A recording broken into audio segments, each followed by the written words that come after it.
Welcome in. Why are you sniffing me? So today I have plans to do a free Harvard course on American government. It is part of edX, which I did look into briefly when I first heard about this. It became very, very popular. It became this information circulated early on when Donald Trump was elected president, because clearly people don't know or respect our Constitution enough. He certainly doesn't, and the fact that he was elected is proof of that. That people don't care. I mean, and you might say, why? Well, because he tried to coup the government. And apart from everything else, apart from every other crime and pardon he's done, he, more importantly, tried to do an insurrection against the United States of America. And guess what? That makes you ineligible to become president. But that's apparently only optional, I guess. Anyways, all of this to say, is it not, does that not count? Damn, I guess not. Oh. Anyways, so today we will be, I'm pretty sure I started doing this some time ago. However, I just didn't finish it. So that's what we will be doing today. Now, I do know that they have different ones, as in different courses that all kind of work together. So ideally I would like to do those. I don't know if I will continue doing these on stream or not. I just think it's a good idea because no one is watching anyway, and it's a good use of my time. It also encourages hopefully other people, if they do stumble upon this, to maybe look into it, and more importantly, it helps me sit down and tackle it, which I need to do. Admittedly, not the best time to do it because it's in the middle of the night. It's a couple hours before I go to sleep. Okay, so my day is done. I am not at my best. But it's the time that I have, at least on my weekdays, so that's what we're just gonna do for now. But yeah, this is to try it out, see how it goes. I will be sharing with you guys the screen so we can all watch together, because like I said, I have done it. Give me a quick second. I'll raise the volume because I need to lower it in my headphones. It's much too loud. Oh, actually, well, we might be watching videos, so we might not be able to have music in the background. But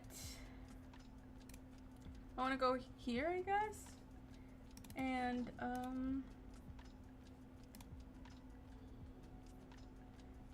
we'll do this. I did miss some of my streams this weekend. Weekend? What was my weekend?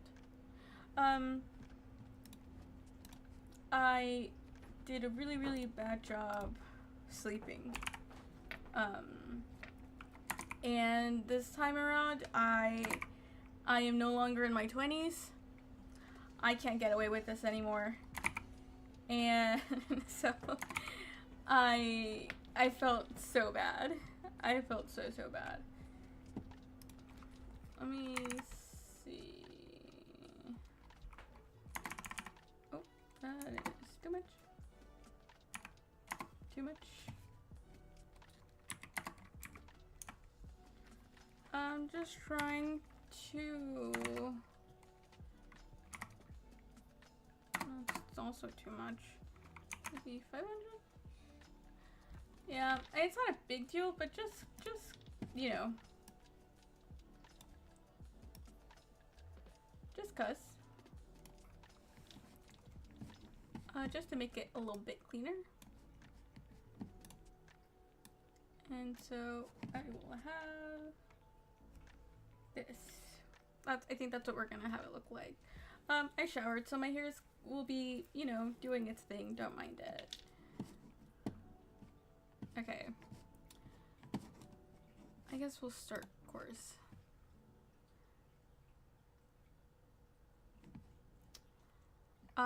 You don't have to pay for it. This is just, you can get a certification for it, which I'm sure would help you if you wanna, if you're interested in pursuing this to any, like, serious degree. If it's, like, something that's entry level, but you also provide this, I'm sure, like, that can boost you. But we're not interested. At the very least, not right now, so. Okay. Pre-course survey. Please take our survey below. It will allow our teaching team to better know our learners, serve them better as the course runs, and improve future versions of the course. I will be doing this in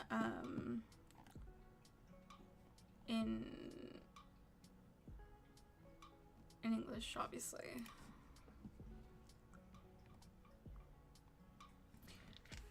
Welcome to HKS 101A, Introduction to American Government. Throughout this 16-week experience, we're going to be doing this in 3 days because this expires in, you do have a time frame that they're intending you to follow. I ignored it because, you know, so if it wants us to do it in 16 weeks, I feel compelled to do it in 16 weeks. But for that, you would have to unenroll and then re-enroll. So that is like a bit of a, I'm sure that's not its intendance, like how it's supposed to be used. But that is something you can do because, like I said, it does expire. And once it expires, you're not allowed to do it. So it makes you, at the very least, I suppose, start over. Because there are parts that you have to, like, give your opinion and, like, answer questions. So, that's good. Now, so if I go to dates really quickly. So, for example, we have, you can see here all of these are passed through. Because I started this early March, is when I enrolled again, the 4th of March. It's just I can't make myself sit down and do this, to be honest with you. And then since I started doing the streams every most days, honestly. Okay, I am dropping frames, and that is not okay. I have an Ethernet cable. What is going on? I'll look into that later. It's fine. It's really hard to make myself, like, sit down and do things because I've been out of school for almost 10 years. And then with the streams going on, like 6 out of 7 days, and then working and, you know, life, it's kind of hard. So that's also why I kind of would like to do it on the stream because, like I said, I already have a schedule. I am already committed to the schedule. Except this past weekend because I felt really sick, in my defense. And, I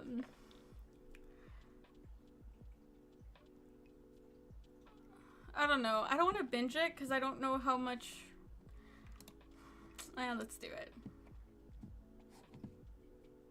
Okay. Let's just do it.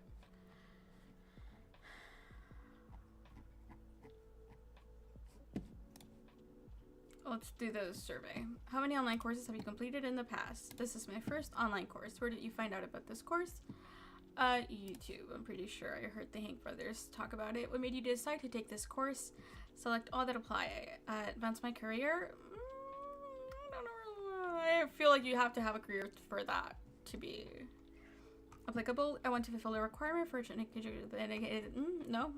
I want to understand my world. Yes. I want to learn a new skill. Always. I want to improve my own teaching. I don't teach. I want to improve my English skills. Not particularly, but that's a nice bonus. I want to make someone proud. Myself. I just want to have fun. Hopefully. I don't know yet. No, we know.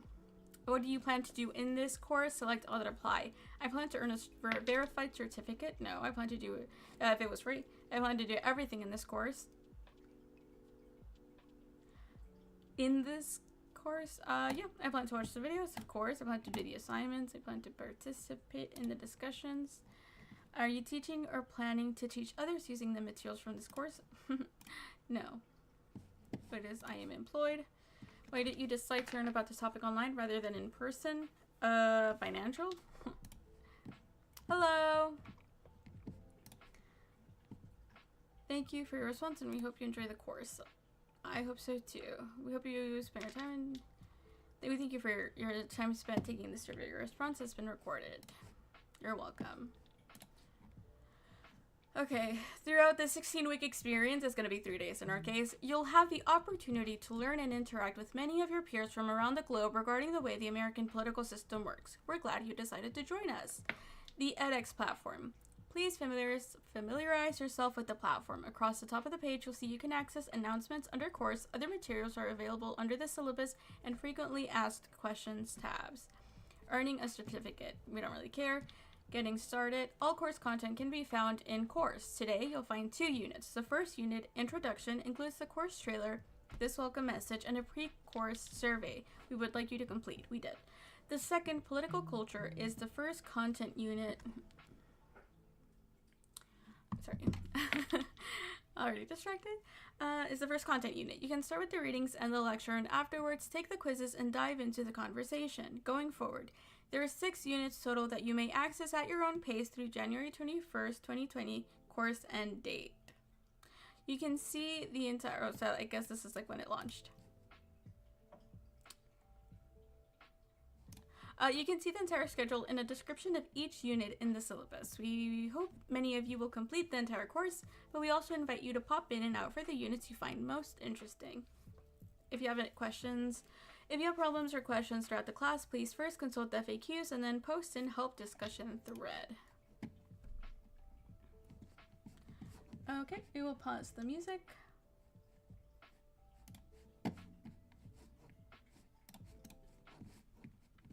Because we're watching a video. This is free for everyone, by the way, so if you're interested, feel free to to try it out on your own. You can do this as well. The certificate is a thing you can pay for, but you don't need to. So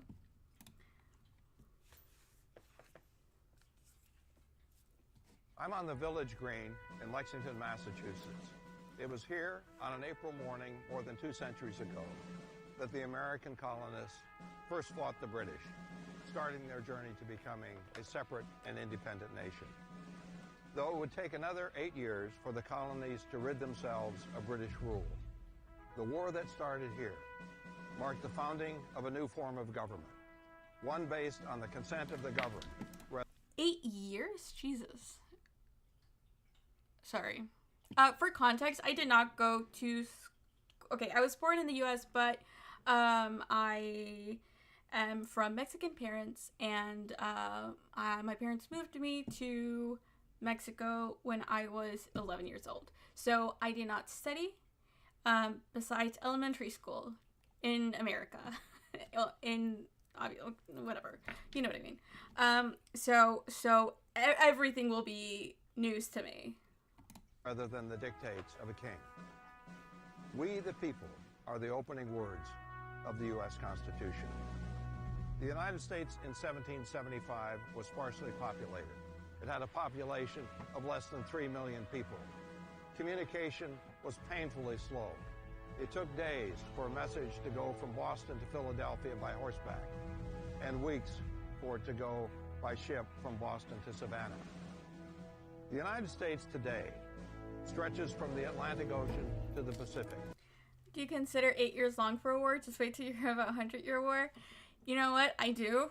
But it's because, okay, well, you see, I'm young. I don't think about war. Okay, like, a lot of my feelings towards war have always been in the context of, like, fantasy, because I read a lot growing up. And, but then obviously, like, logically, yes. And then I just remember, I was like, as I've gotten older, I'm 27 now. And I understand, like, I can't enjoy fantasy as easy anymore because I know that there's actual wars going on. And now it's just something that's, like, really ugly. And also, yeah, just, like, that lasts forever. I guess I never thought about it. And so hearing the time frame Like, I know we went to war, and I know we won it. Jesus, for 8 years? It's crazy. From Canada. But you're right, it's not that long. It's home to 325 million people. It has 25 metropolitan areas that have populations as large or larger than did the original United States. As for communication, it's instantaneous. How do you govern a country that big, that complex, that connected, that diverse? That's the question we'll explore in this course.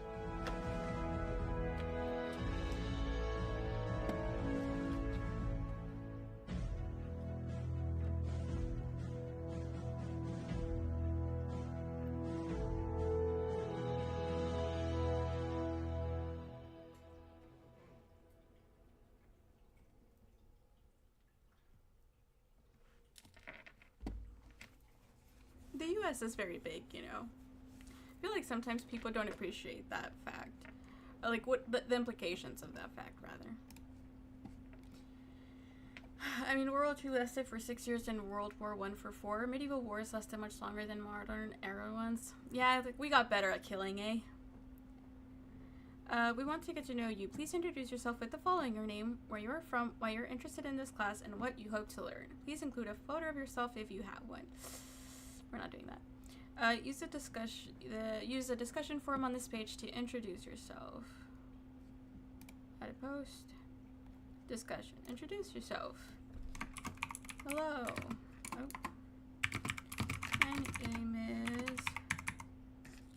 Okay, no. Maybe that's just too much for right here. Hello.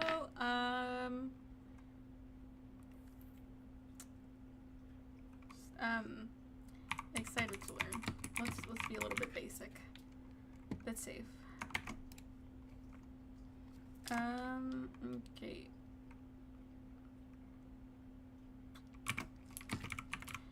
My name is Vanessa. I live in Texas. And I am looking forward to learning. Okay, there. It just feels... I feel a little self-conscious, not gonna lie. And I am looking forward to learning, period. That's it. Where you're from, why you're interested in this class, and what you hope to learn. Okay, I live in Texas. Okay, no. I have thoughts. I am passionate about, this country. And,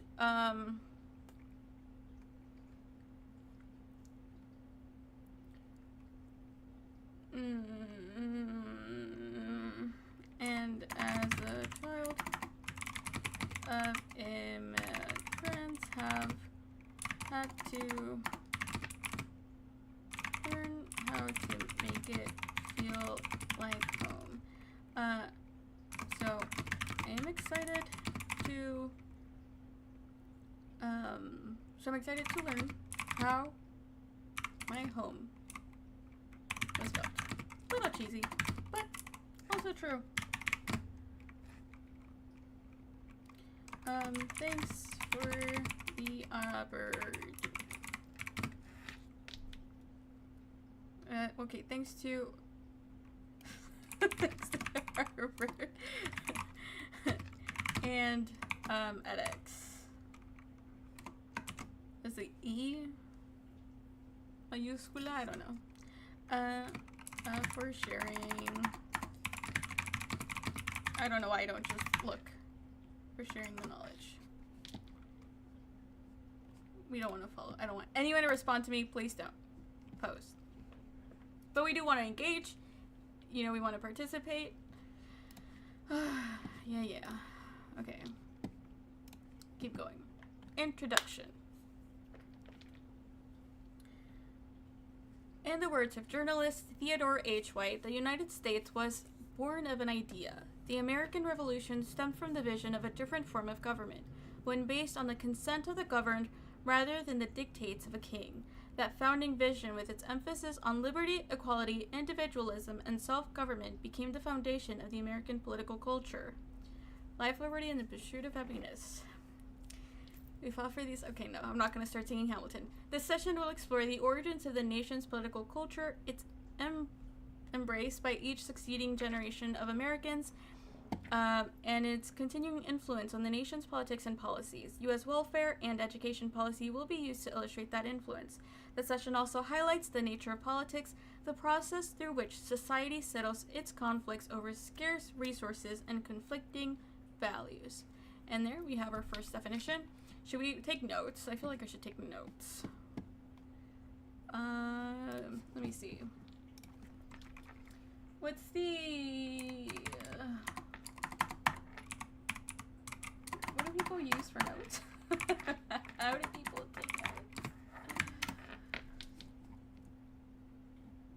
Because there's a Google... I used Evernote at some point, but I don't want to use it now. What are, like, the Google options?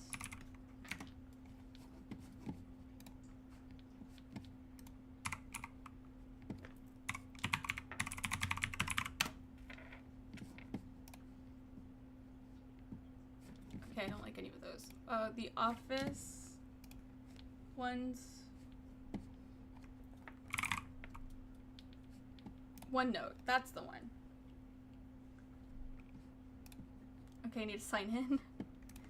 Kidding me? It would be nice to...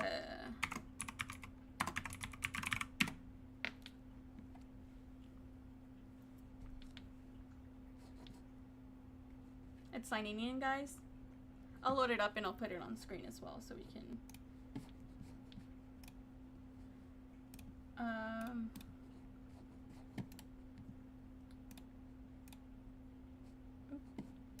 New notebook name. American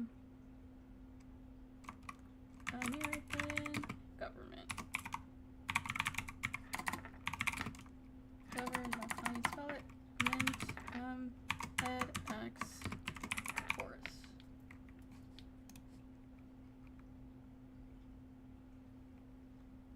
Is it doing it? Oh, there it goes. The following section hasn't finished downloading. If you continue, some of its contents may not be copied to the new location. That's fine. I've used it at different times when I've needed to write notes. Mostly when I was like trying to be a writer. That's overstating it. When I thought I maybe wanted to be a writer and I had a lot of different ideas. And God, it's not loading at all. Why does it take forever? Just don't worry about it. Okay. Okay, good. We have it. Let me bring it up for you guys. Source.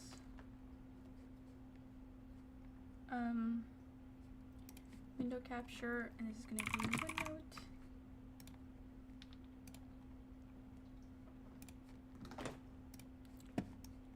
Percy wants to say hi, and I will make it so that it fits nicely here. Well no, that's a good size.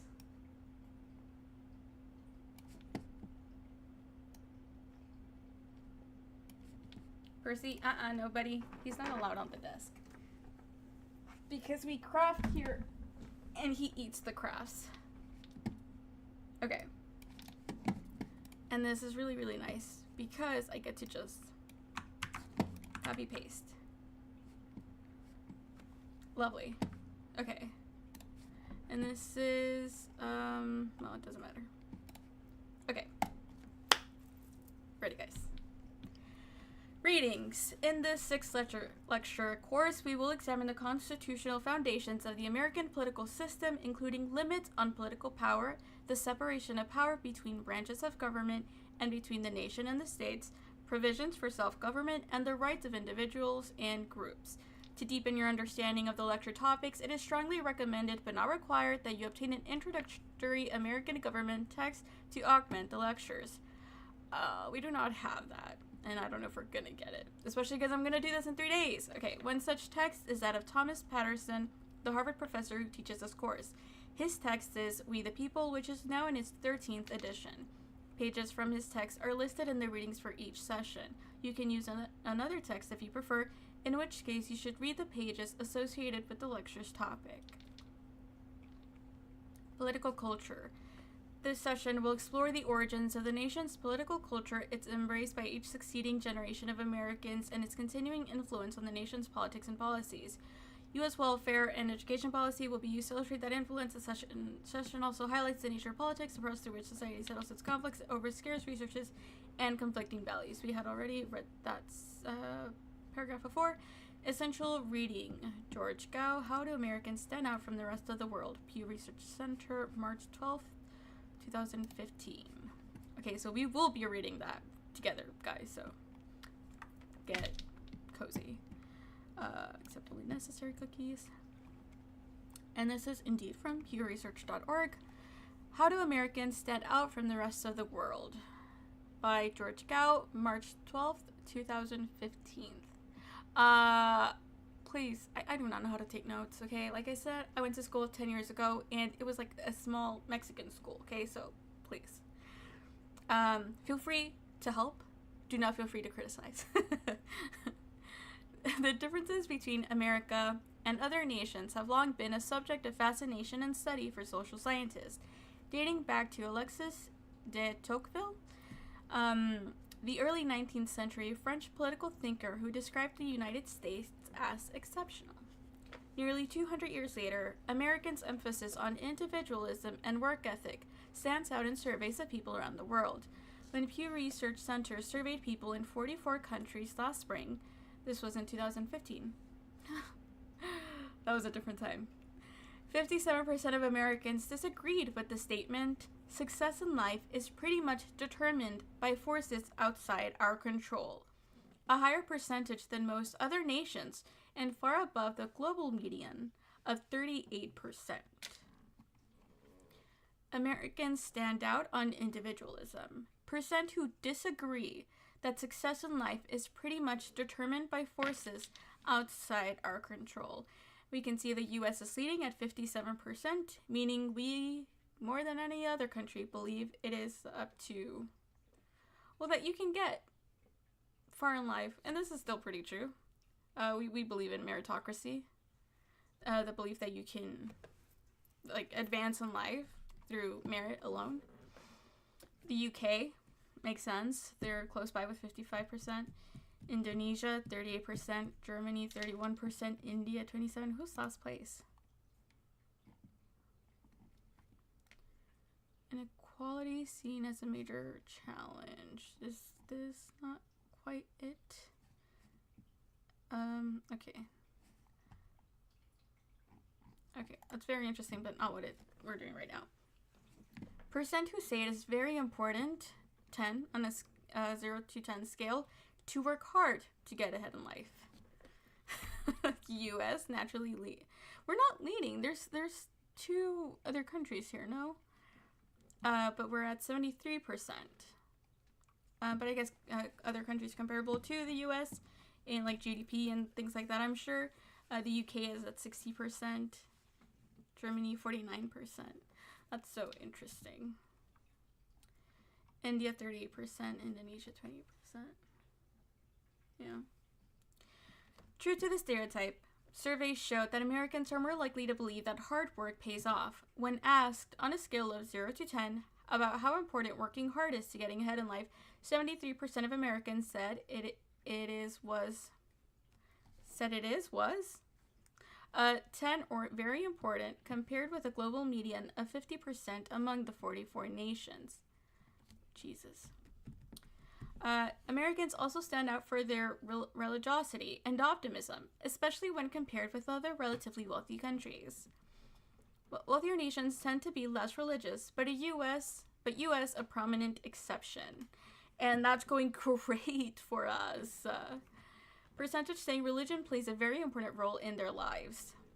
2011 to 2013. We have, where are we? North America? That's a black one.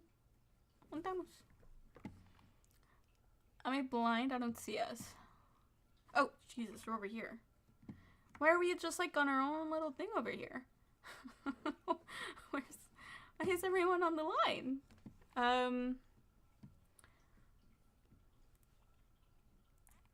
We have, okay, percentage saying religion plays a very important role in their lives. And we've got like Canada and Germany and like Israel, Italy. They're around like the 22%.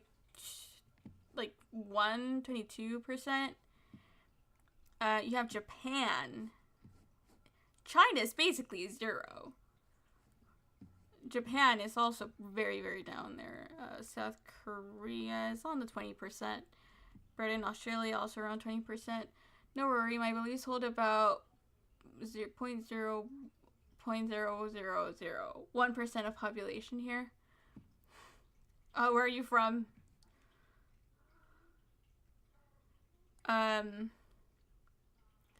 That must be, I'd say that must be tough, but no, I believe that there should be like a Zetia?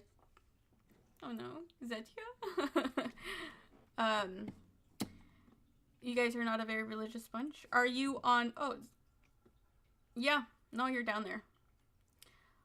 Well, that's, I mean, we're the exception, it seems. So that's totally normal. The U.S. places that are even more intense. South Africa, Turkey, Brazil, Malaysia. And then these are like around 80%.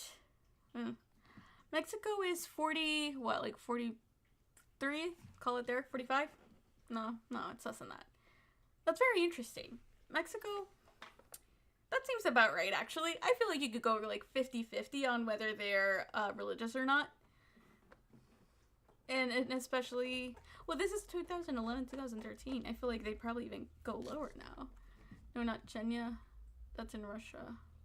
Oh, we have about 15-ish% of Catholics, but mostly unreligious. Interesting.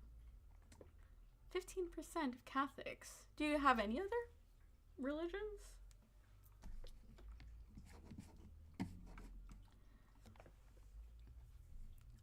In general, people in richer nations are less likely than those in poorer nations to say religion plays a very important role in their lives. But Americans are more likely than their counterparts in economically advanced nations to deem religion very important. More than half, 54% of Americans, said religion was very important in their lives, much higher than the share of people in Canada, 24%, Australia, 21%, and Germany, 21%. The next three wealthiest economies we surveyed from 2011 through 2013. Like main state religion? No. Were you guys like also, was there also some like colonization there? Because Catholics are the biggest religion here. Or do you guys just like live near like Italy or something, in Rome or in all those places? I know nothing. Because for example, like Mexico, Catholics is it's also the main religion. But that's because the Spanish. Okay, so we are an anomaly. Yep, 54%. How do you see Canada's down here? Mexico's between us both. Venezuela, Bolivia, Kenya, Nigeria. The Philippines, pretty. Oh, I didn't know Philippines were like Filipino people were so religious. I feel like they're also. People in richer nations tend to place less emphasis on the need to believe in God in order to be moral and have good values than people in poorer countries do. Doesn't that say something? While the share of Americans holding that view is far lower than in poorer nations like Indonesia and Ghana, each 99%. That's crazy. I do not want to go there. Sorry. No offense. I don't trust religions. The U.S. stands out when compared with people in other economically advanced nations. In the U.S., 53% say belief in God is a prerequisite for being moral and having good values. much higher than the 23% in Australia and 15% in France, according to our study of 39 nations between 2011 and 2013. I would love for them to see like what those stats are looking like now, because this is over a decade old. Things change. I should take notes on this. How do Americans stand out from the rest of the world? You know what? This should actually... Can it be like a different though? Okay, there it goes.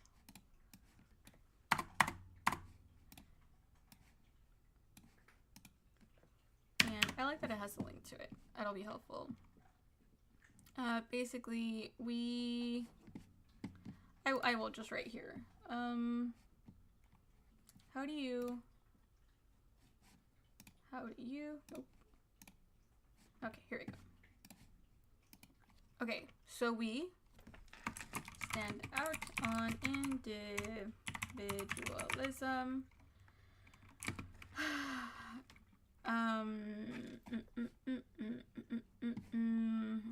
I think this is a really good 73%. Well, I guess both are good. Can't see. Okay, we'll just copy. We'll just copy. Because that's easier.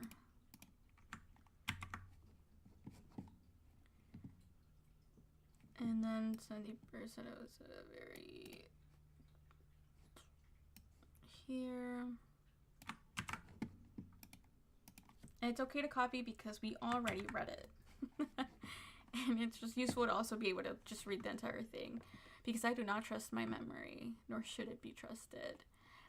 And then we have,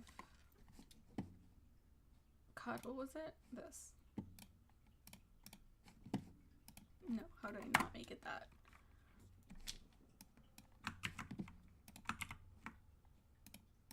There we go.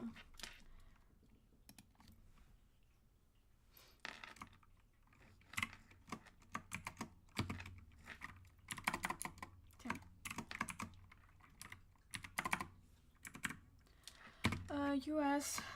more religious.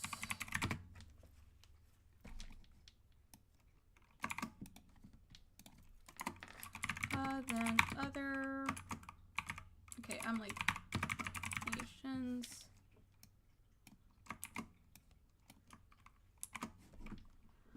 And then we'll just put very quickly just through here.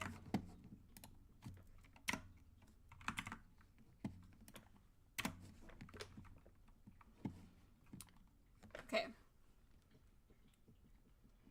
I think it's very interesting that, what was it?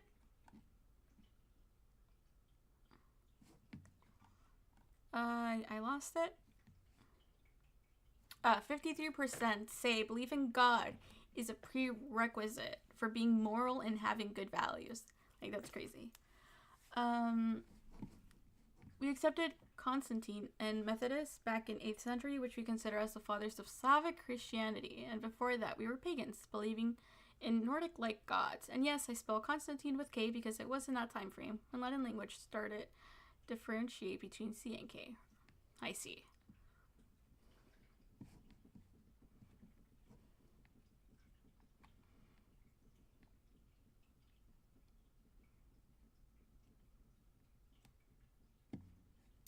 I appreciate the information. I genuinely do. Just, it's very interesting. Especially because, like, how else would I receive this, you know? Like, why else would it be put in front of my face? There's a lot of information out there, so it's hard to look for stuff. Okay. Fewer in rich countries say today is a good day. US an exception, as in percentage describing their day as a particularly good day. That's such an interesting question. Americans are also more upbeat than people in other wealthy nations when asked how their day is going. I wonder if that's so true. Well, we ask this question to help. Oh, but because even if it's not, right? O sea, as in like, even if people are less likely, right, for this to be true, as in like to say that their day is going excellent or particularly good, would it still be more than in other countries? Meaning, even as we're having a bad time, other nations are having it still worse. That's what I wonder. When we ask this question to help respondents get more comfortable with the interviewer, it provides a glimpse into people's moods. Because I saw, did I not, that more than ever, like, people increasingly don't feel optimistic about the future. How do I even, what am I thinking of?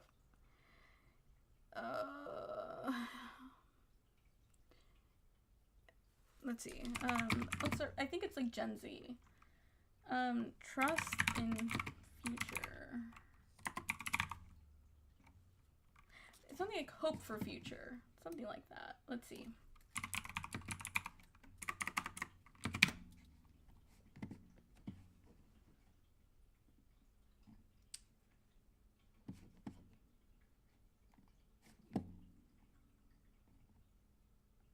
Okay, now it's just like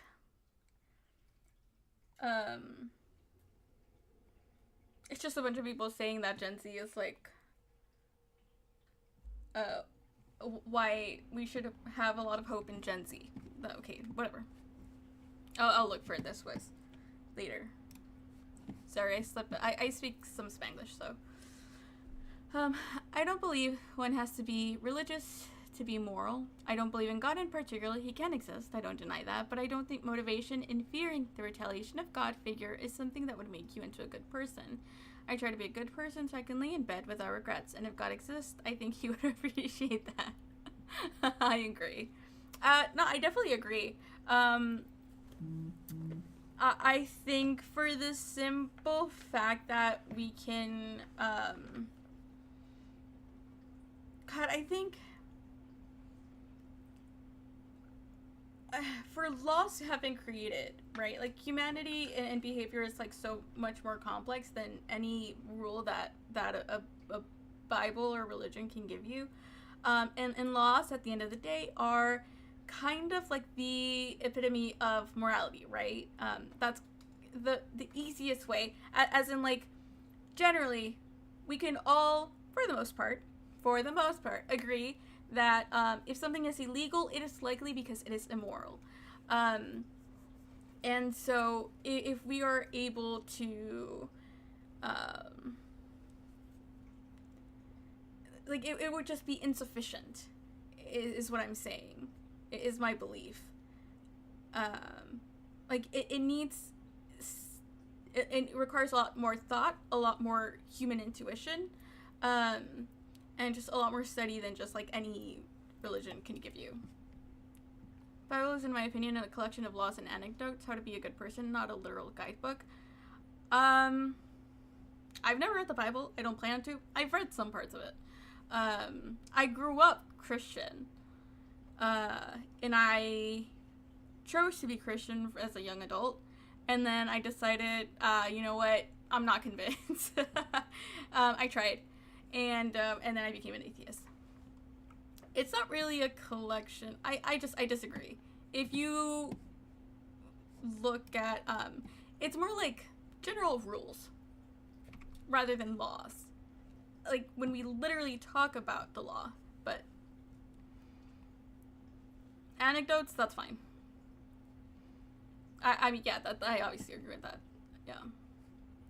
Americans are also more upbeat than people in other wealthy nations when asked how their day is going. While we ask this question, it provides a glimpse into people's moods and reveals a slightly negative correlation between those saying the day is a good one and per capita gross domestic product, the GDP. There's a negative correlation. Does that mean... Okay, well, I'll just keep reading. About 4 in 10 Americans describe their day as a particularly good day, a much higher share than those in Germany, 21%, as opposed to 41%. The UK, 27%, and Japan, 8%. Jesus. Japan, you guys good?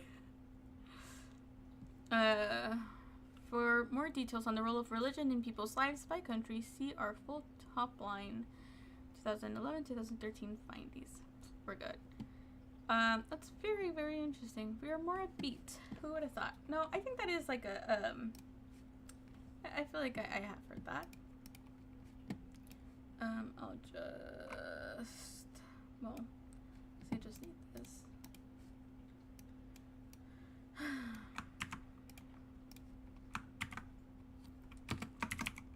Upbeat. And other people.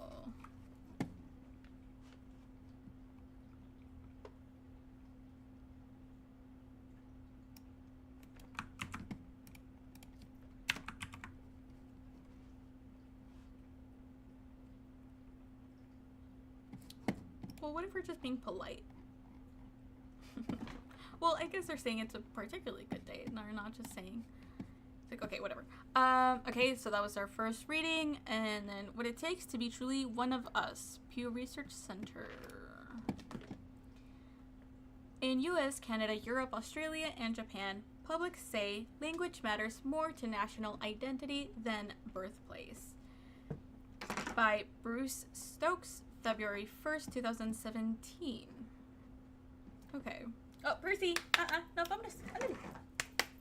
Corre. Keep going.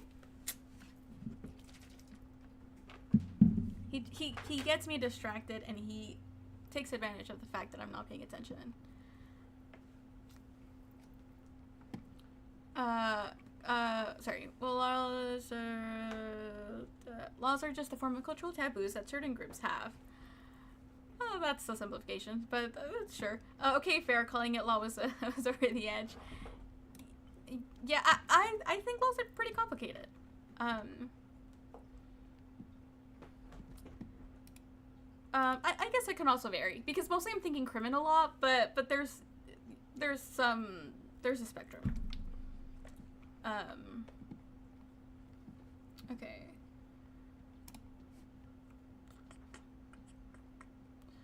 The tide of people moving across the world, be they immigrants or refugees, has sparked concern in Australia, Europe, and the United States. In particular, the ethnic, linguistic, and cultural background of migrants has triggered intense debates over the benefits and the costs of growing diversity and the risk of open borders to national identity.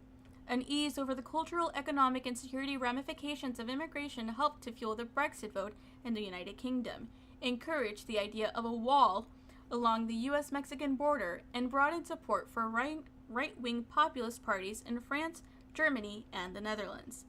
Debates over what it means to be a true American, Australian, German, or other nationality have often highlighted the importance of a person being born in a particular country. But contrary to such rhetoric, a Pew Research Center survey finds that people generally place a relatively low premium on a person's birthplace. Only 13% of Australians, 21% of Canadians, 32% of Americans, and a median of 33% of Europeans believe that it is very important for a person to be born in their country in order to be considered a true national. 32% of Americans sounds about right to me. That's about how much I would assume. Yeah. There are some exceptions. Hungary, 52%, Greece, 50%, and Japan, 50%. Honestly, that's low. I would assume higher for Japan. Where about half the public considers birthplace to be very important, but in other nations, Germany, 13%, Australia, 13%, and Sweden, 8%. Well, how many immigrants are going to Sweden? Respectfully.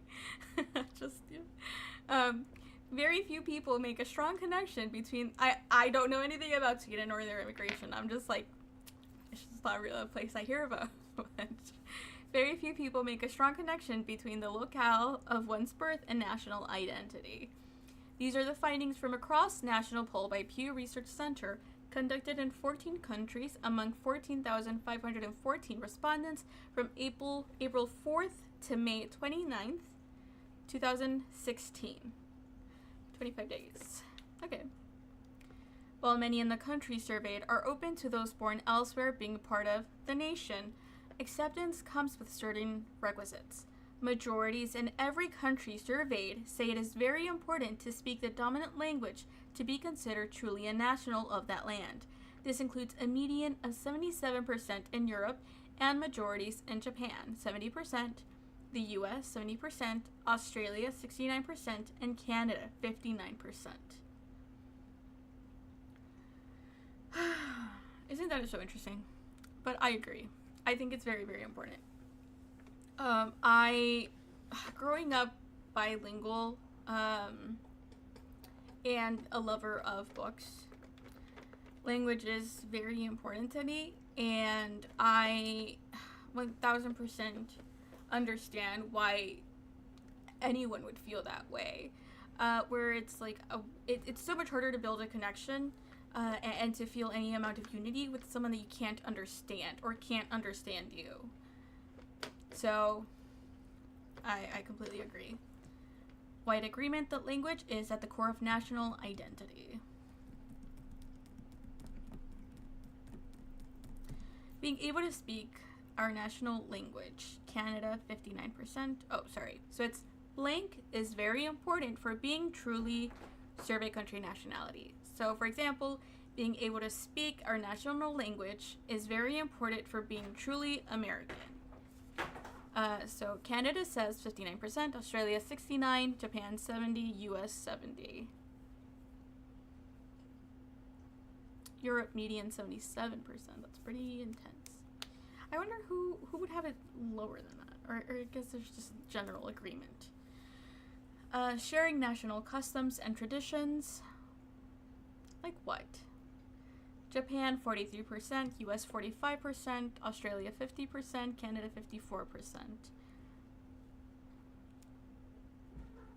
Yeah. Seems about right. Being a Christian. Australia 13%, Canada 15%, Europe median 15%, and US 32%. It's a God-loving country, isn't it? It's so funny. In Canada, national language asked as either English or French. That's funny. I wonder how different it would be if they were just asked to specify. In addition, sharing national customs and traditions is very important to many people's sense of who is us.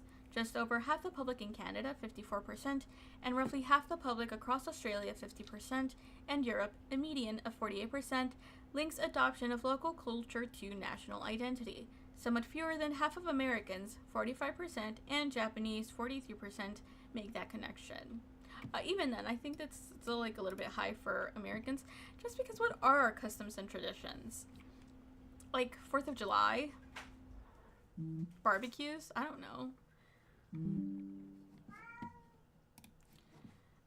The survey also asked about the link between religious affiliation and national identity. About a third, 32% of people in the US, believe it is very important to be Christian to be considered truly American. This contrasts with 54% of Greeks who say this, but only 7% of Swedes. It is very important to be Christian to be considered truly American. Yeah, that's what the founding fathers truly wanted, isn't it? Young, old, see national identity differently. Across the country surveyed, there are significant differences in how the youngest and oldest generations view national identity. In the US, people ages 50 and older, 40%, are more likely than those ages 18 to 34, 21%, to say it is very important that a person be born in the country to be considered truly American. 40%.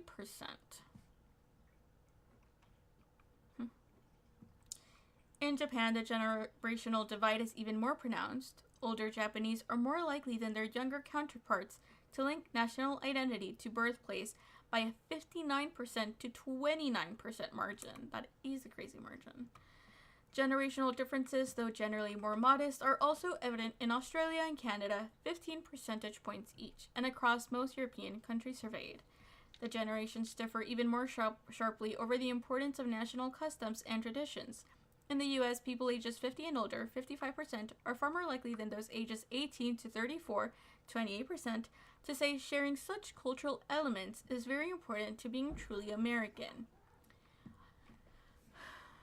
Being truly American. I think we definitely have a higher tolerance, especially younger people, as is obvious by the 28%, because we have to allow for a lot of differences. We will inevitably overlap, and that is great. I guess I'm just trying to think customs and traditions,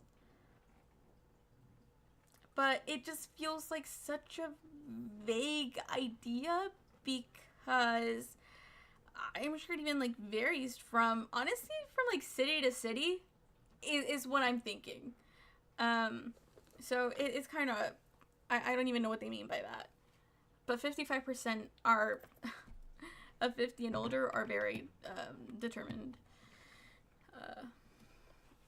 that these are important. Okay. There's a similar 20 percentage point generation gap in Canada, Australia, and Japan. In Europe, a median of 37% of 18 to 34-year-olds believe this aspect of national identity is very important, compared with 56% of those ages 50 and older.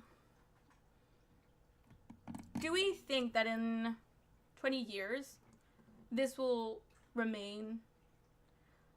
Do they both just go even more down? Do we have something from like 20 years ago? Because is it just like the fact of like the natural progression of older people tend to like, well, you know, the world that they grew up in, and you know, as they came to understand it, and then younger people are growing with the world and so are more welcome to change. So if we fast forward 20 years, how do those tolerances look like? I have to imagine they just go down. Maybe they won't be.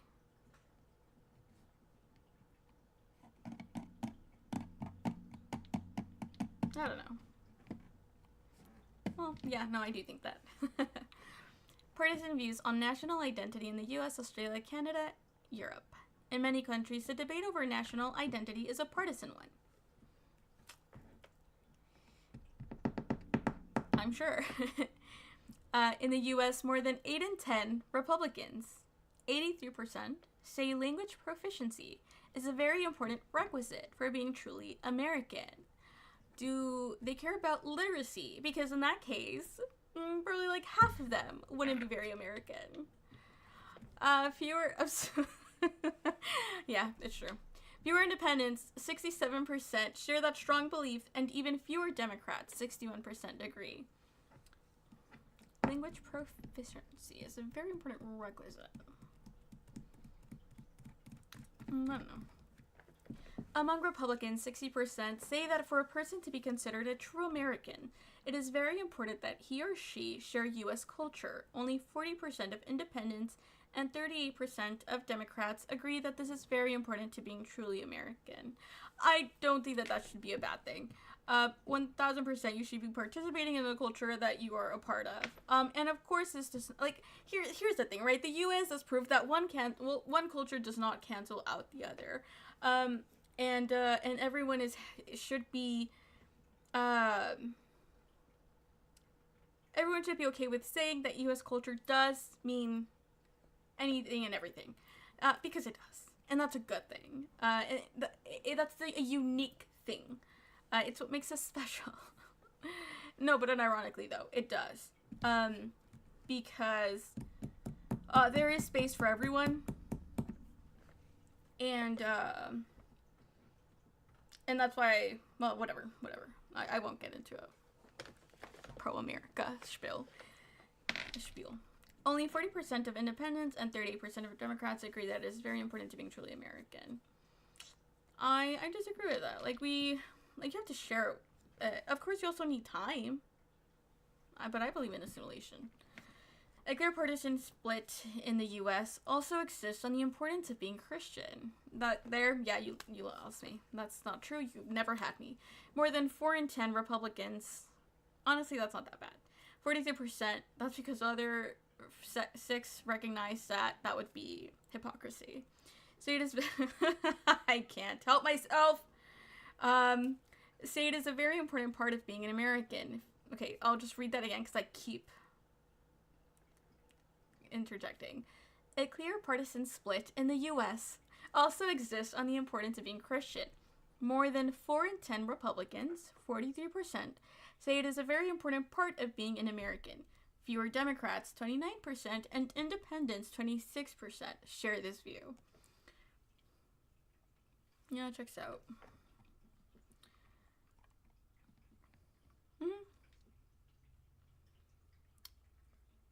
It's interesting that there's not that much of a difference between Democrats and independents, though.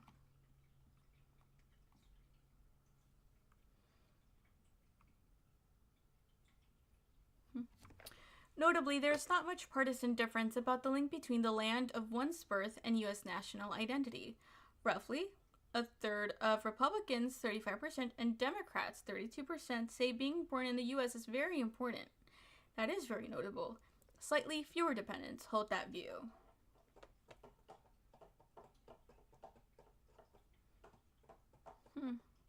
That's very interesting.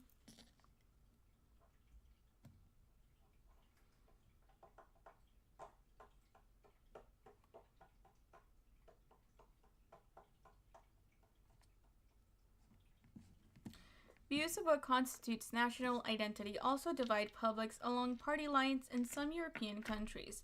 In the UK, 73% of those who have a favorable opinion on the right-wing UK Independence Party say adhering to British culture is very important to being British. 73%. Damn. Okay, Jesus. Just 44% of those who have an unfavorable view of UKIP agree. In France, sharing French customs and traditions is tied to national identity for those who have a favorable view of the right-wing Populist National Front, FN. 65% say it is very important. Is it a lot harder to see the partisanship in other countries? Just 39% of those who hold an unfavorable opinion of the FN strongly link culture to being truly French. 44%. 32. So that's not that bad compared to these people. Our numbers aren't, they're looking much better now. There is a similar 24 percentage point difference on the importance of Swedish customs and traditions between sympathizers with the right-wing populist Swedish Democrats and those who see them unfavorably. And in Germany, there exists a 22-point gap on the importance of culture between those who favor the Alternative for Germany party and those who don't. In Australia, roughly 8 in 10, 79%, supporters of the centre-right Liberal Party, and about 7 in 10, 68%, backers of the centre-left Labour Party. God, that's counterintuitive for an American. Say it is very important to... Oh, thank you so much. Oh, and Chicana Talks. Hello. Well, good. Thank you for the follow. More than 6 in 10 Liberal Party followers believe that adherence to Australian customs and traditions is very important to national identity. Just over 4 in 10 Labour Party supporters concur. The Labour Party is the left-leaning, and even fewer Greens agree. Are those the independents of Australia? That's so funny. Sorry, agree 15%. Okay. 15% percentage point difference. That's a little bit weird. On the importance of Swedish customs and traditions between sympathizers with the right-wing populist Swedish Democrats and those who see them unfavorably. And in Germany, there exists a 22 point... Okay, I think we're missing something here. Okay, they have some mistakes in here I think they gotta fix. And in Germany, there exists a 22-point gap on the importance of culture between those who favor the Alternative for Germany party and those who don't. In Canada, while majorities across all major parties say it is very important to speak either French or English, this sentiment is held most strongly by those supporting the centre-right Conservative Party of Canada, 68%, followed by those backing the centre-left Liberal Party, 59%, that's still pretty high, and those supporting the Social Democratic New Democratic Party, 53%. Oh, those are like the lefties. More than 6 in 10 conservatives, 63%, believe that a person must share Canadian customs and traditions to be truly Canadian. I wonder, do they specify what a custom and tradition might be, or do they just leave it up for interpretation? Believe 57% of Liberals agree, but only 46% of New Democrats share this view. Relatively few Canadians aligned with any of these major parties think it is very important to national identity to be Christian or to be born in Canada. Huh.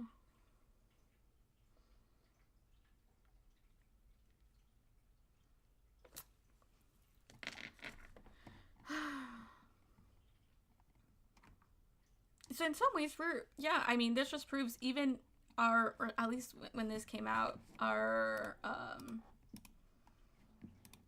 right-leaning population still seemed more tolerant than other countries. Okay, so what it takes to be one of us. Actually, I want to do this. Does it make it different? Yes, it does.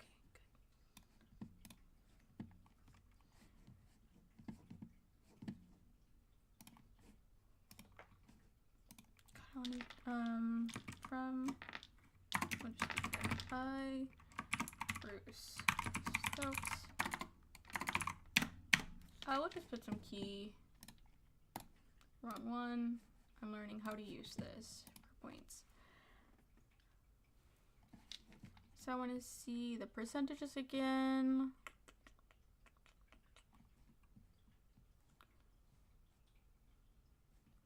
Okay, 32% of Americans.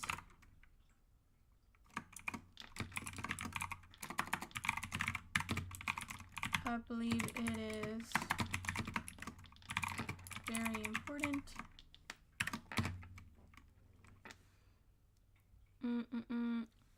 For a person to be born in their country, or a person to be born in their country, to be considered true national. We'll only keep ours. It is kind of good to have like the other ones just for point of reference, but we have our link there, so I won't bother with that right now. And this is just good to, we're just doing some reading to give context to whatever we're going to be looking at.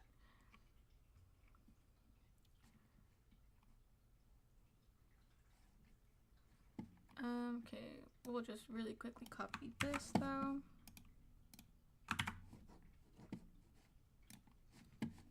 I also want this to be a point.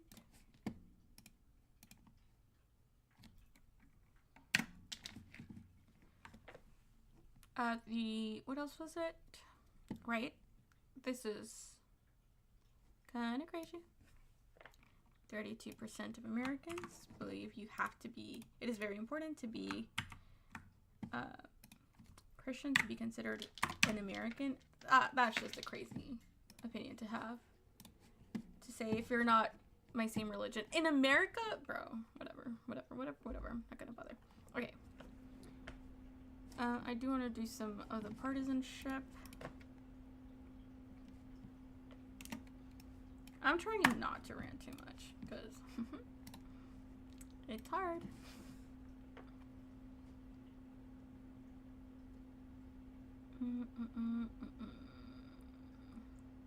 Okay. Oh, well, this is partisanship.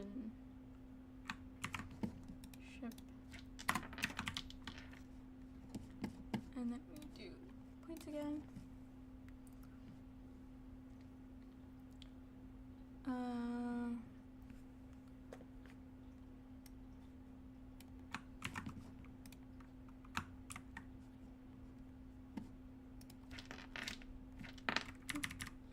the I.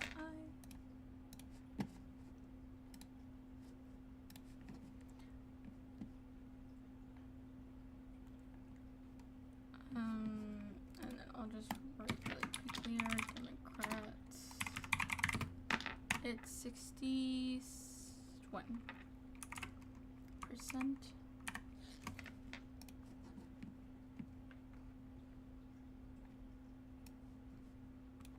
Do this.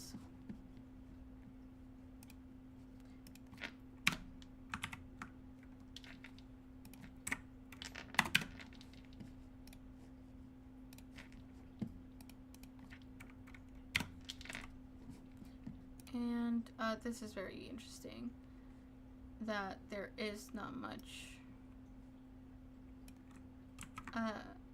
partisan difference about the link between the land of one's birth and U.S. national identity, especially.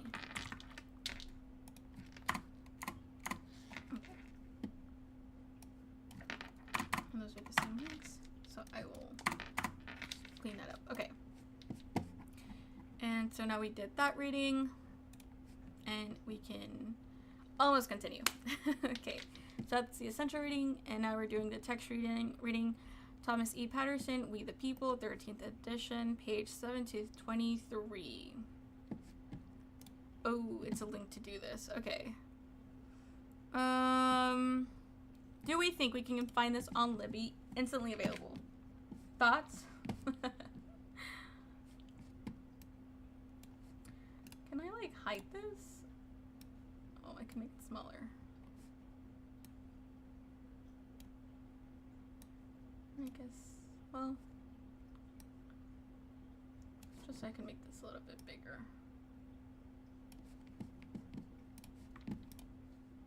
For those of you who don't know, Libby is a app and website that you can use to get books from the library, like ebooks and audiobooks. So it is really, really useful. I definitely use it all the time. I've done a lot of rereads. It is like a normal library though, as in they had to give it some limitations because, you know, it's not a physical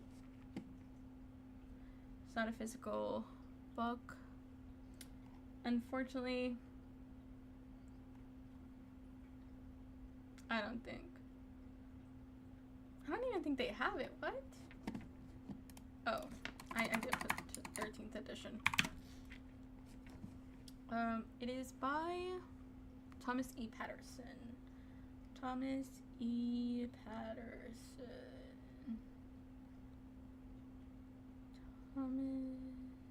Okay, I need a.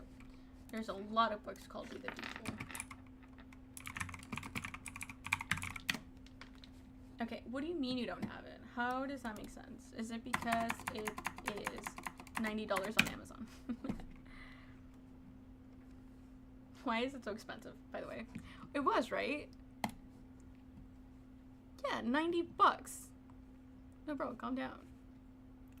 Oh, available exclusively through McGraw-Hill Create.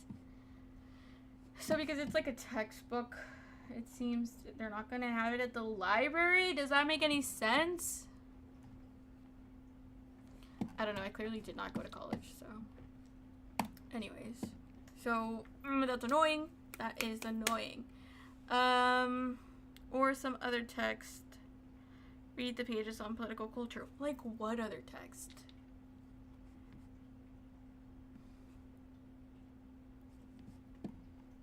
Okay, well, we're obviously not buying the book.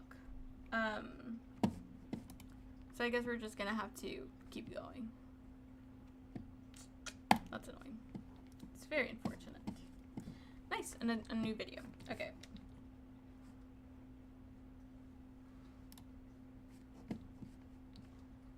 Everyone ready? It's 26 minutes, so get comfortable.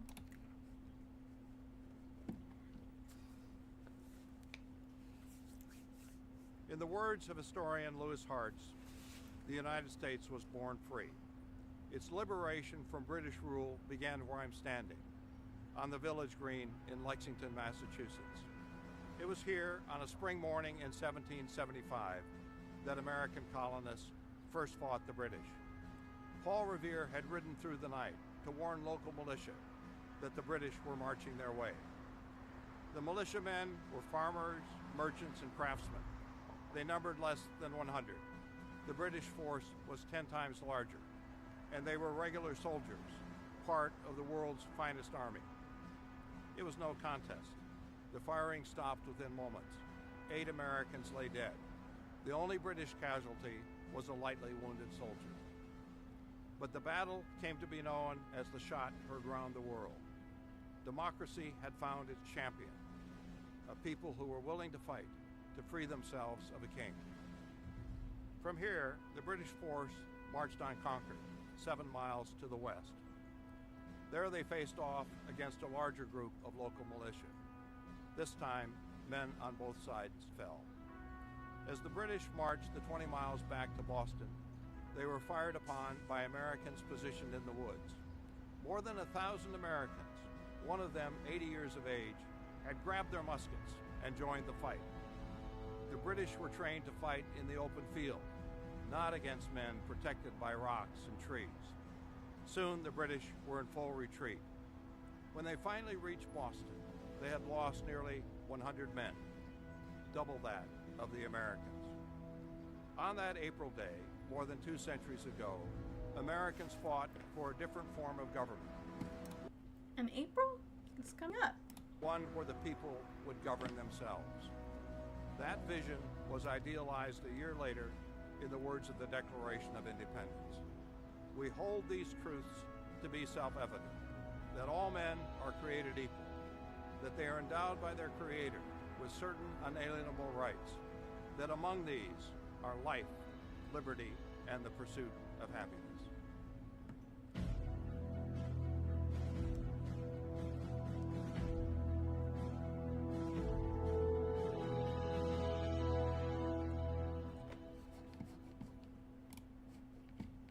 Great intro. 10 out of 10. The ideas that sparked the American Revolution are today the foundation of America's political culture. Political culture is a term that refers to the deep-seated and widely shared beliefs of a people, beliefs that are so much a part of their thinking that they're almost second nature. Habits of the heart is how the French writer Alexis de Tocqueville describes such beliefs. Now, a nation's political culture gives its politics a distinctive character. Roughly half the world's nations today are classified as democracies. Yet, as a result of cultural differences, they differ markedly in how they're governed. German politics is not the same as Greek politics, any more than Japanese politics is like the politics of India. In this session, we'll examine the American political culture. We'll explore the origins and distinctiveness of Americans' political ideals. We'll talk also about the endurance and the challenges of those ideals. And then we'll conclude with examples of how these beliefs affect contemporary politics. Now, Americans' cultural beliefs originated in the nation's colonial period, which culminated in the American Revolution. The Revolution was a rejection of an old way of governing for what at the time was a radically new way. As James Madison, the nation's 4th president, said, "We were testing whether governments do better without kings than with them." But the revolution was more than a question of whether ordinary people were capable of governing themselves. It reflected a far-ranging change in how people thought. In the Europe that American settlers had left behind, power was in the hands of a small few. Hereditary kings sat atop the political ladder. Ordinary people were their subjects, possessing few opportunities and even fewer rights. It was an age-old system, and the British king tried to impose it on the American colonies. It didn't hold. The American continent was too big and too uncharted to be tightly governed. In today's high-tech world, it's hard to imagine what the settlers found upon arriving in the New World, the seemingly endless tracts of harsh and uncharted wilderness land. That untamed expanse gradually changed how people thought about themselves and about government. Why should they surrender their liberty to a king when personal freedom was as close as the next wilderness area? Why should they bow to a king when greater equality could be had by moving to the next frontier?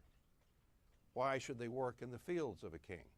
Why should they accept the age-old feudal system when land was freely available and could be made productive by their own hand? And why should they be governed by laws created by a king an ocean away when they knew their governing needs far better than any distant ruler? It was the gradual dawning of these radical beliefs that constituted the real American Revolution. As the nation's second president, John Adams, said, "The American Revolution started first in the minds and hearts of the people." The armed revolution served to crystallize what Americans had come to believe, that they should be free, equal, self-reliant, and self-governing. Today, the beliefs nurtured during the colonial period are the cornerstone of the American political culture. They define even what it means to be an American. The people of most countries derive their identity from shared ancestry. What makes someone French or Chinese, or defines them as a Turk or a Russian?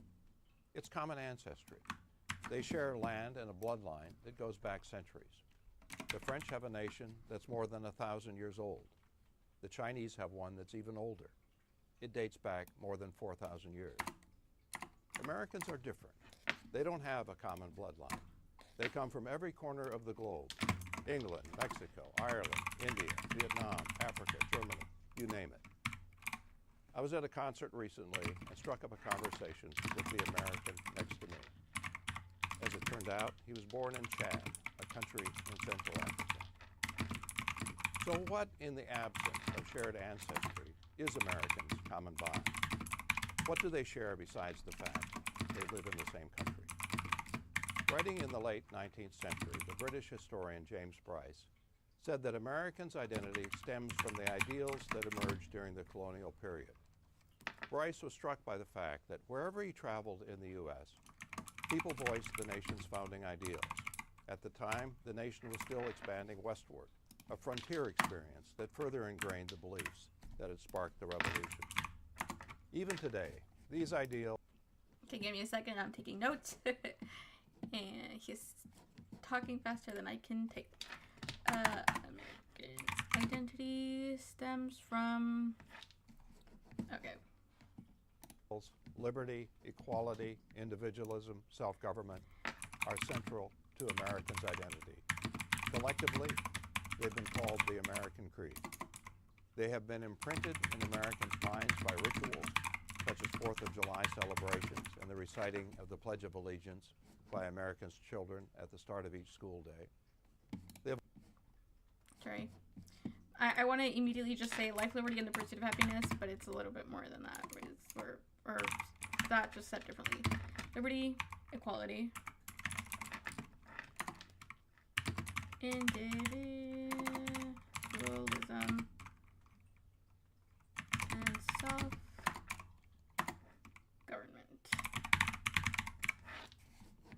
Have also been sustained over time by the words of America's leaders. Abraham Lincoln's call for a government of the people, by the people, and for the people. Franklin Roosevelt's proclamation that we are a nation of many nationalities, bound together by the unity of freedom and equality. Barack Obama's plea in his first inaugural that America reaffirm the promise that all are equal, all are free, and all deserve a chance to pursue their full measure of happiness. But Americans' ongoing embrace of the nation's founding ideals is more than a matter of rituals and rhetoric. Americans have found that their nation's founding ideals... Guys, there is a discrepancy here. That's so weird. For when they're talking in the video about Barack Obama, in the transcript, it's talking about Joe Biden. Did they cut that? Pledge of Allegiance by Americans' children at the start of each school day. They have also been sustained over time by the words of America's leaders. Abraham Lincoln's call for a government of the people, by the people, and for the people.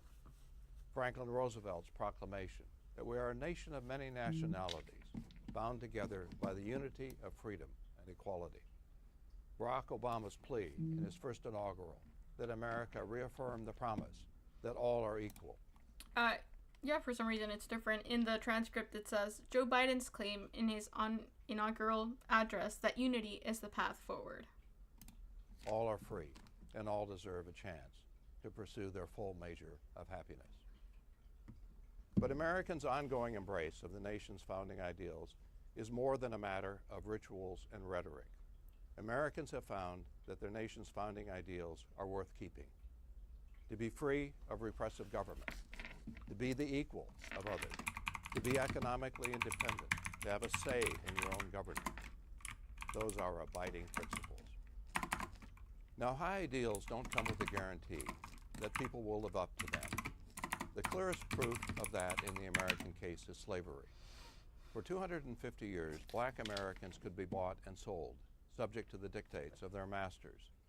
And even when freed by the Civil War, black Americans continued to suffer second-class status, denied access in the South to whites-only schools, hospitals, restaurants, and hotels.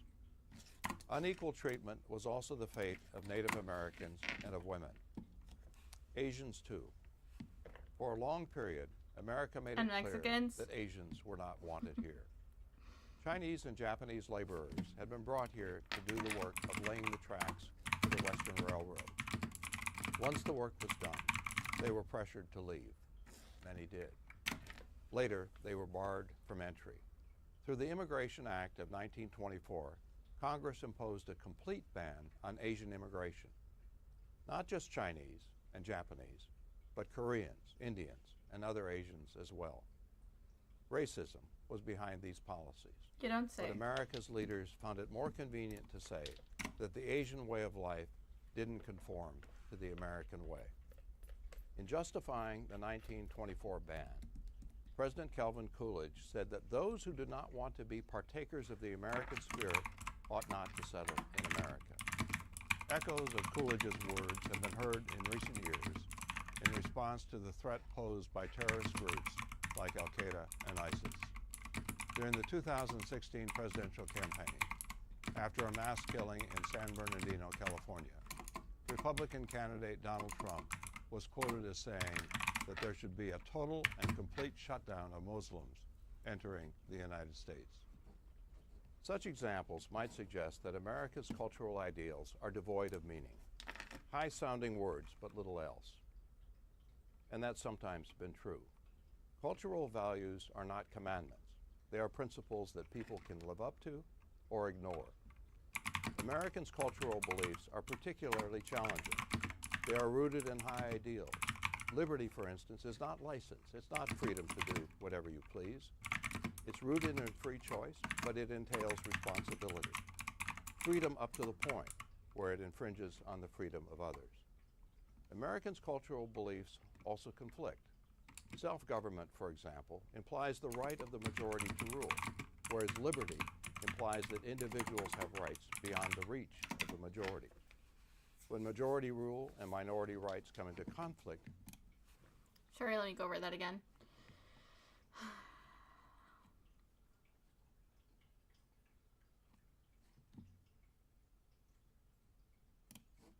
Values are not commandments. They are principles that people can live up to or ignore. Americans' cultural beliefs are particularly challenging. They are rooted in high ideals. Liberty, for instance, is not license. It's not freedom to do whatever you please. It's rooted in free choice, but it entails responsibility. Freedom up to the point where it infringes on the freedom of others. Americans' cultural beliefs also conflict. Self-government, for example, implies the right of the majority to rule, whereas liberty implies that individuals have rights beyond the reach of the majority. When majority rule and minority rights come into conflict, each side can say that it has Americans' ideals on its side and no resort to logic and persuade either side that the other has the larger claim. Yet, despite their conflicting implications and unfilled promise, Americans' ideals have left their mark on the nation's politics. It's impossible to understand the course of American history without taking its cultural ideals into account.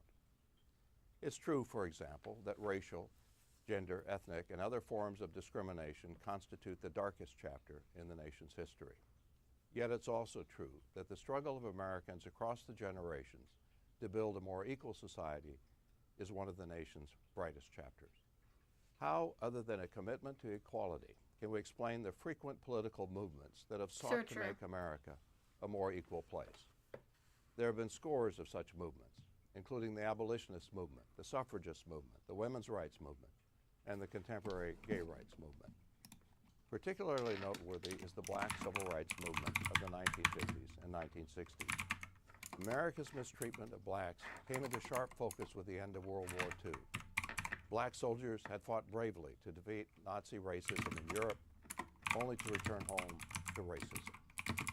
Black Americans began to agitate for their rights in ever more forceful ways, eventually turning to boycotts, sit-ins, rallies, marches. A major breakthrough came in 1954 when the U.S. Supreme Court invalidated state laws in place throughout the South that required black children to attend public schools separate from those of white children. In its ruling, the court said, separate educational facilities are inherently unequal. As the civil rights movement grew, led by inspirational leaders like Martin Luther King and Ralph Abernathy, it attracted ever broader white support. By the early 1960s, polls indicated that 3/4 of non-Southern whites favored an end to racial discrimination in restaurants, hotels. Give me a quick second, guys. I need to check. I'm still writing notes and I need to see how they explained something.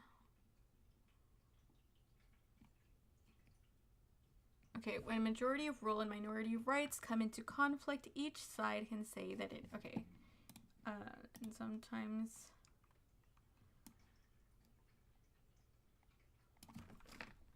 again.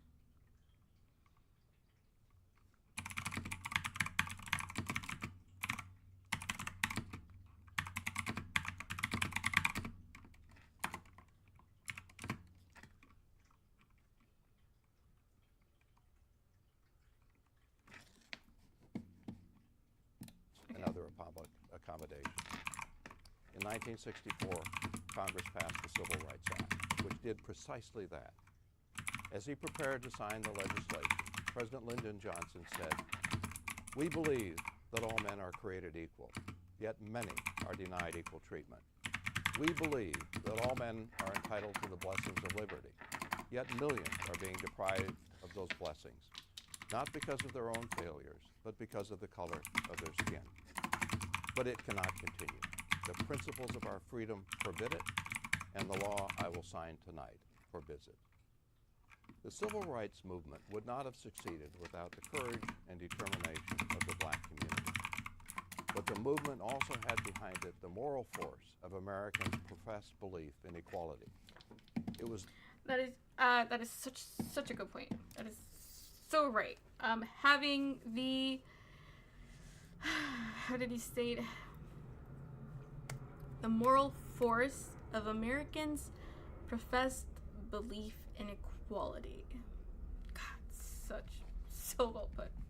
It's that force that Martin Luther King summoned when he challenged America to rise up and live out the true meaning of its creed, that all men are created equal.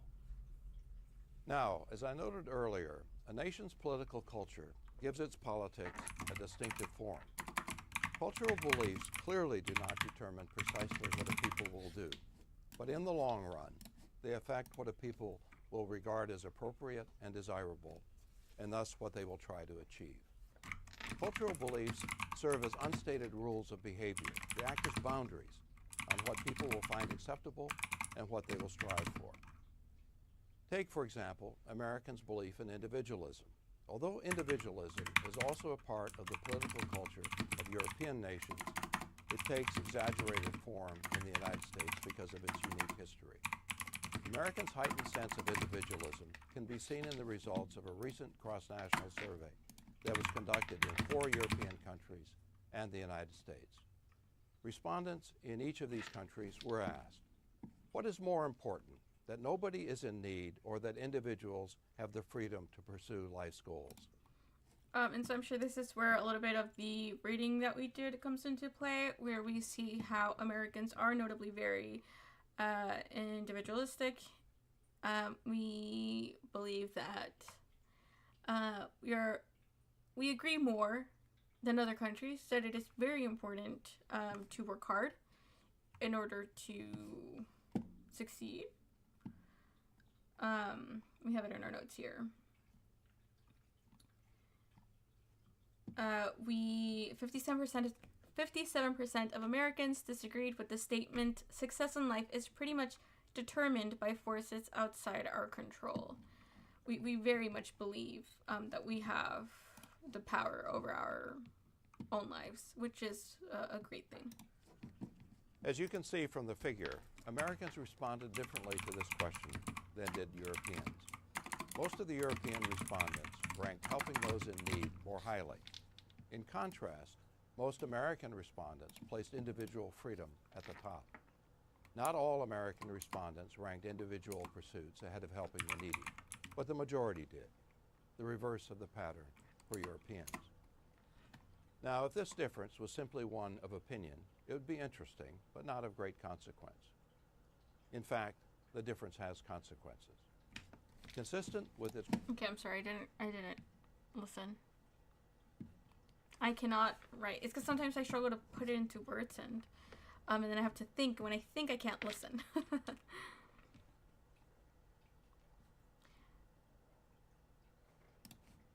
The act is boundaries on what people will find acceptable and what they will strive for. Take, for example, Americans' belief in individualism. Although individualism is also a part of the political culture of European nations, it takes exaggerated form in the United States because of its unique history. So sorry, last pause, I swear, that's not true. But just a quick pause because I really need to copy that point.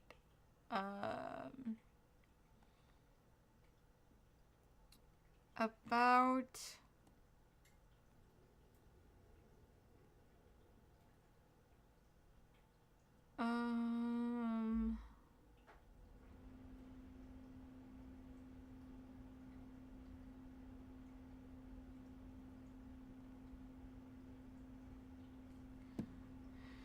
give me a quick second.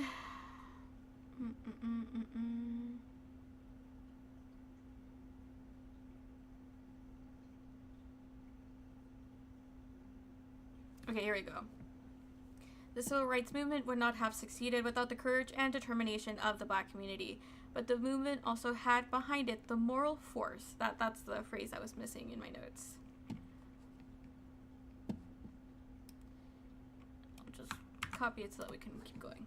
Americans' heightened sense of individualism can be seen in the results of a recent cross-national survey that was conducted in 4 European countries and the United States.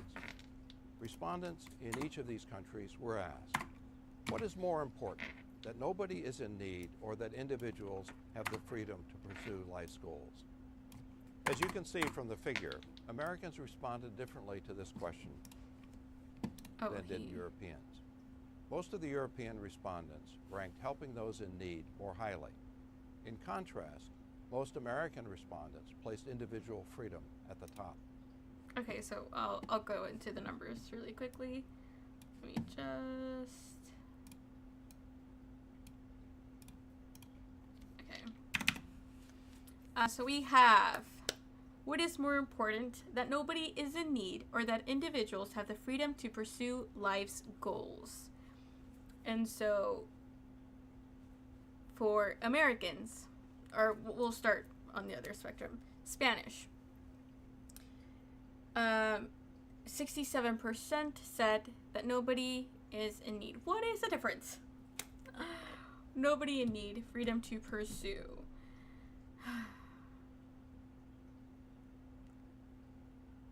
That the standard of living, if you think that nobody in need, that the standard of living should be reasonably comfortable. Yeah, okay. I feel like that's what that has to mean. As in, like, poverty shouldn't exist. You shouldn't go hungry. You shouldn't lack shelter. Because that's what need feels like. As opposed to the freedom to pursue. In some ways, it's because I have an issue with this because I think that you need both. You need to be somewhat fed and sheltered and clothed to be able to pursue life's goals. So, a bit of a problem with this, but whatever. Okay, 67% of Spaniards said nobody in need, as opposed to 30% said the freedom to pursue. 64%, I don't, okay, whatever. Well, it's because the notion of, like, letting someone go hungry, for example. That's pretty rough. That's not a good thing. But with the idea, because I feel like some Americans, at least 58%, would agree that it is okay to let them go hungry because it would be more motivating, for example, to work harder or something ridiculous like that. 64% of the French say nobody in need. 62% of Germans say nobody in need. 55% of the British.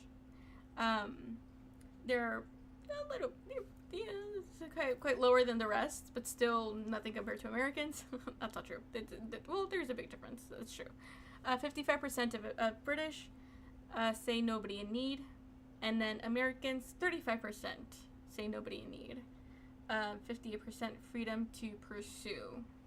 Problem with the post question, but whatever. Not all Americans responded.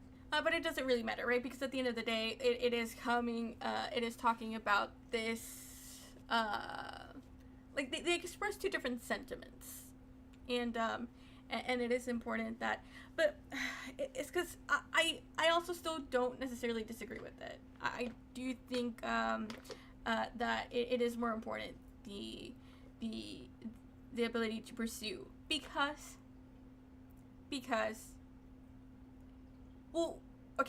resources are limited. And so I think that if you are, it's because, for example, I have a friend in Belgium. If you're watching this, hi. And, for example, she talks about how the tax rates over there are, like, much higher, right? But then we also have spoken about all of the different ways that the system differs in benefits. So, for example, like healthcare and college, and that's great and all, but I and this is just the American in me, it's gotta be, clearly it is, which is just that I understand that and I respect it and good for them, but I do think that we can do better in having a what do they call it? It's something to do with net.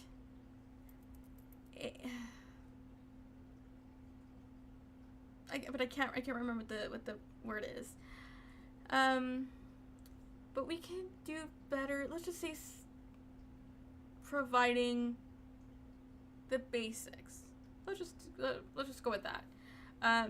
To everyone who needs it.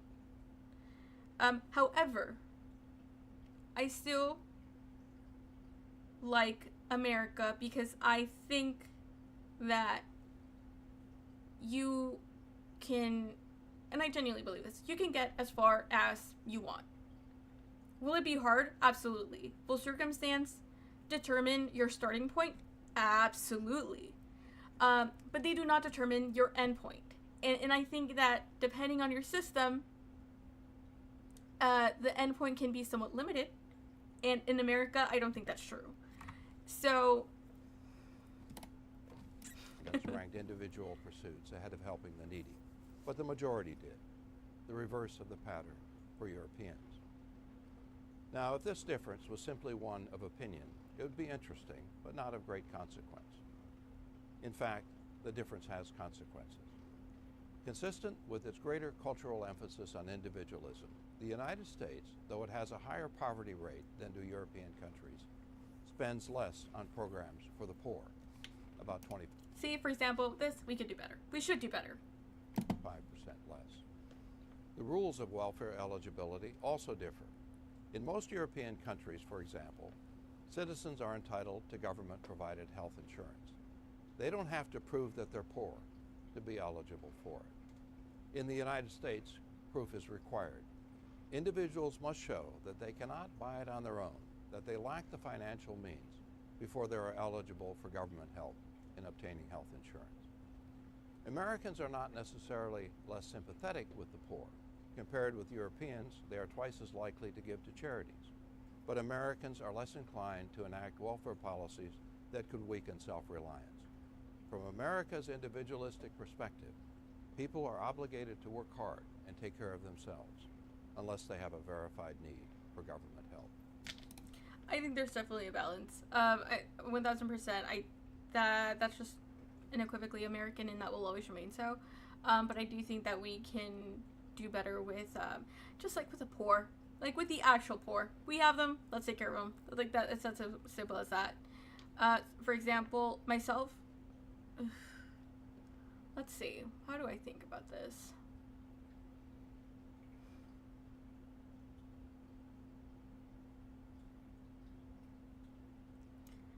I guess FAFSA was probably like pretty good.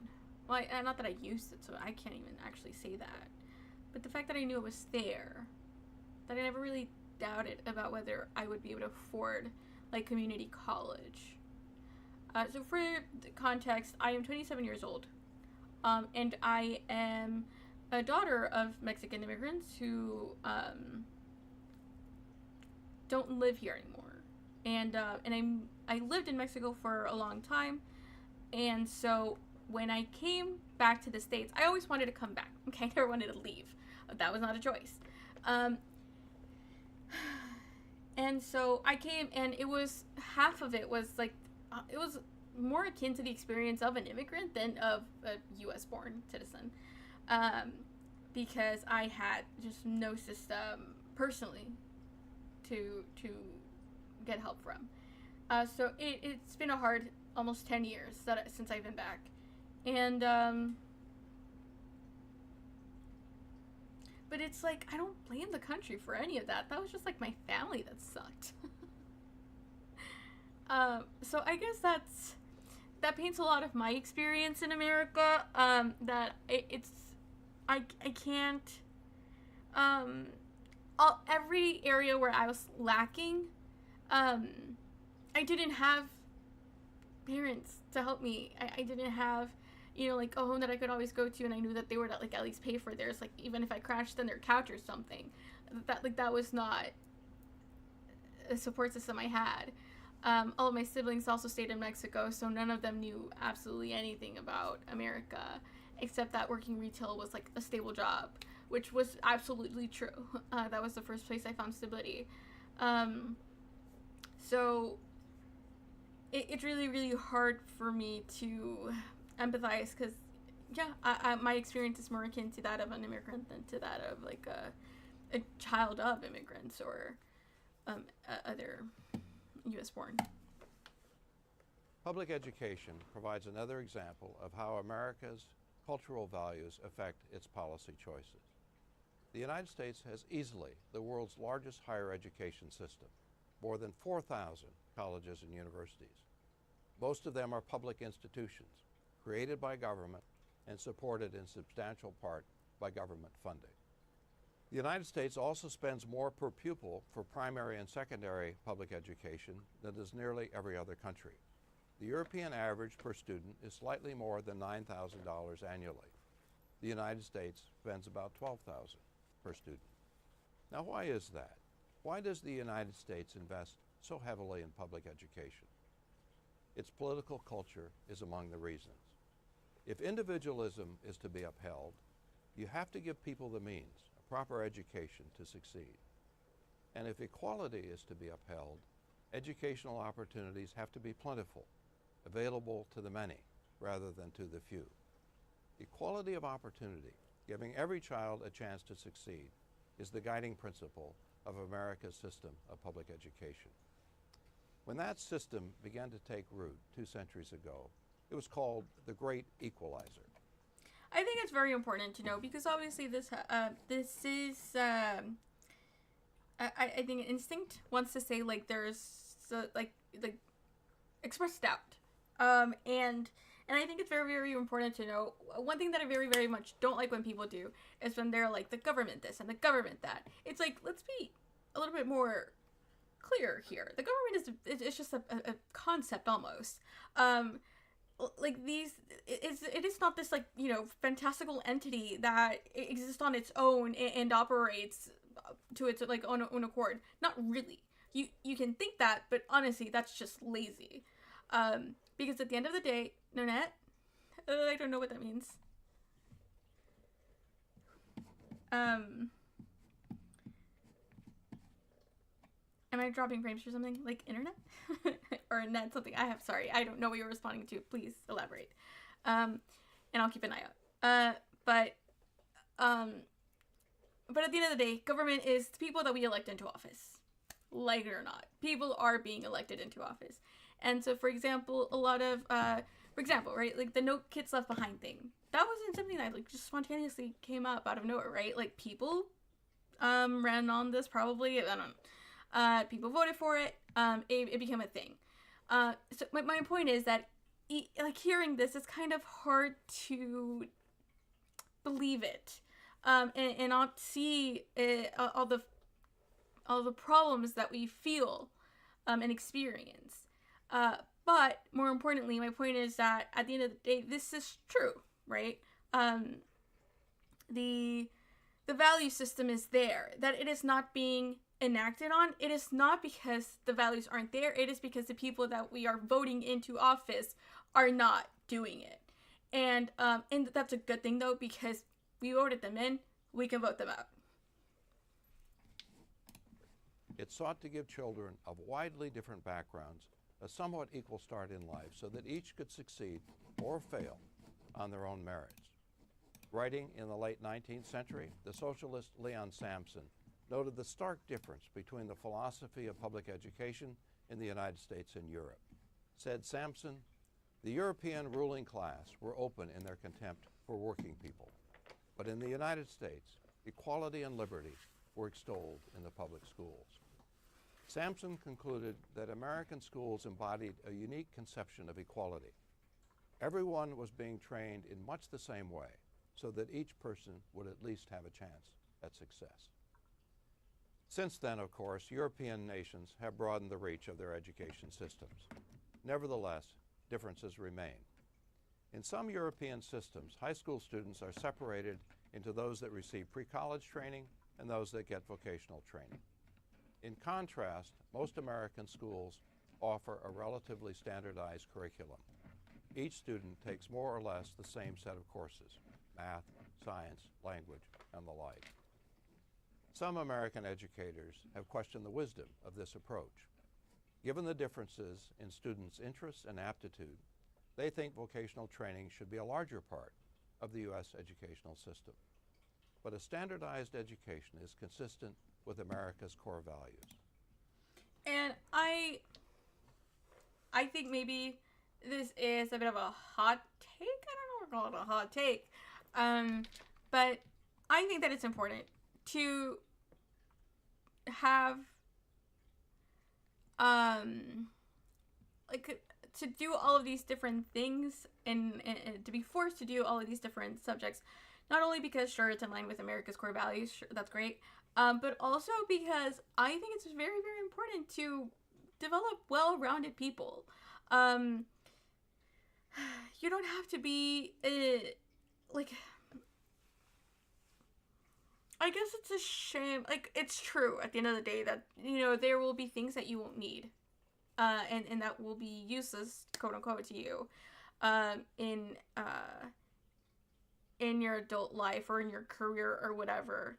But humans are complex, and we should embrace the complexities in us and the facets that are interested in multiple things that would potentially be seen as compatible. Sorry, I could not think of what word I was trying to say. Not compatible. It's because it always sounds like I'm saying compatible. uh, and um, and being well-rounded is very, very important. Because, for example, what is the criticism, right, that we're having about our tech bros, about our Elon Musk and the other ones? They're all whatever. That they're they were just so focused on tech, right? On technology, not enough on humanities, like the subjects. Uh, and it's very, very important to be a well-rounded person. So I know that people like to complain, especially when you're like in high school, and students like to be like, I'm never gonna use this in my life and whatever. Um, and then sometimes 7-year-olds complain about math, and it's like, nobody, you will use this. Please learn how to do long division. Um, but uh, but I'm 10 years out, so. It's squarely in line with the principle of equal opportunity. I could give you other examples, everything from home ownership to gun laws that illustrate the impact of America's political culture on its policies, but the point would be the same. Any assessment of U.S. politics must take into account the influence of its cultural values. It's far from the only important factor, as we'll see in subsequent sessions of this course, but it's one of them. Now, before summarizing what's been said in this session, I'd like to speak briefly about the nature of politics. Political scientist Harold Laswell described politics as the struggle over who gets what, when, and how. In other words, politics is the process through which a society settles its conflicts over who gets the benefits and who pays the costs of public policy. There are two basic reasons why conflict is at the center of politics. One is scarcity. Even the richest nations do not have enough wealth to satisfy everyone's demand. That sets up conflict over how a nation's resources are distributed. Everyone wants a piece of the pie, but the pie is not big enough to give everyone what they want. Consider, for example, the difference in the quality of America's public schools. Wealthy suburban districts have better school facilities than do poor inner-city neighborhoods. The reason for this is that public schools are financed in large part at the local level. Roughly half of school funding is provided by local taxes, and wealthier communities have a stronger tax base. In an effort to improve their schools, poorer districts have pressured state governments to equalize spending across districts. This proposal has been strongly opposed by wealthier districts, which fear it will weaken their schools. Such That's exactly what I was thinking. I was like, okay, then, because obviously, like, federal, it's like, it's kind of rough, but state for sure should be what it, should be responsible for mitigating that inequality. Conflicts stemming from insufficient resources to satisfy everyone's demands are an everyday part of politics. Nearly any time that money, status, or other type of resource is at issue, people will fight over its distribution. The second major source of conflict in society is values. More precisely, values that diverge. One person's beliefs about what's right and wrong may differ radically from another person's.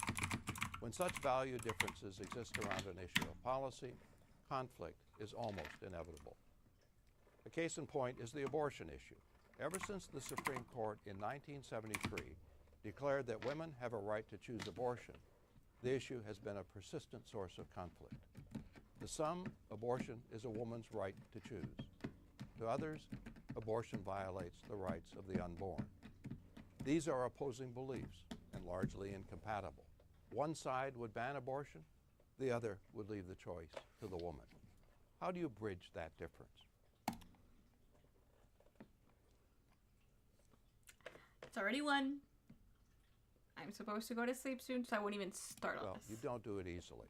Ever since the Supreme Court's 1973 ruling, abortion foes and supporters have been fighting the issue in the courts, through street demonstrations, and in the halls of Congress and state legislatures. Such conflicts are an everyday part of politics. Whenever people's values clash, each side will fight to come out on top. Now, who wins out when there is conflict over resources or values? Which side gets what it wants? The abstract answer is that the winners are those with the most political power. Power is a basic concept of politics. Political scientists define power as the ability of an actor, such as an individual, group, organization, or institution, to influence policy or control the behavior of others. Influence and control, those are the marks of power. Actors with enough power can impose or cut taxes, prohibit or permit abortion, increase or reduce welfare benefits, you name it. Given what power can do, it's not surprising that much of what happens in politics centers on power, trying to get it, as in the case of campaigning for election to office, and trying to use it, as in the case of lobbying to influence legislation. In subsequent sessions, we'll examine the distribution of power in the American political system. Who has power in America and who doesn't? That's one of the most important questions to ask and answer about any political system. Okay, let's wrap up what we've said in this session. We noted that Americans' core beliefs, their political culture, originated in the conditions of the New World, particularly its vast tracts of wilderness land.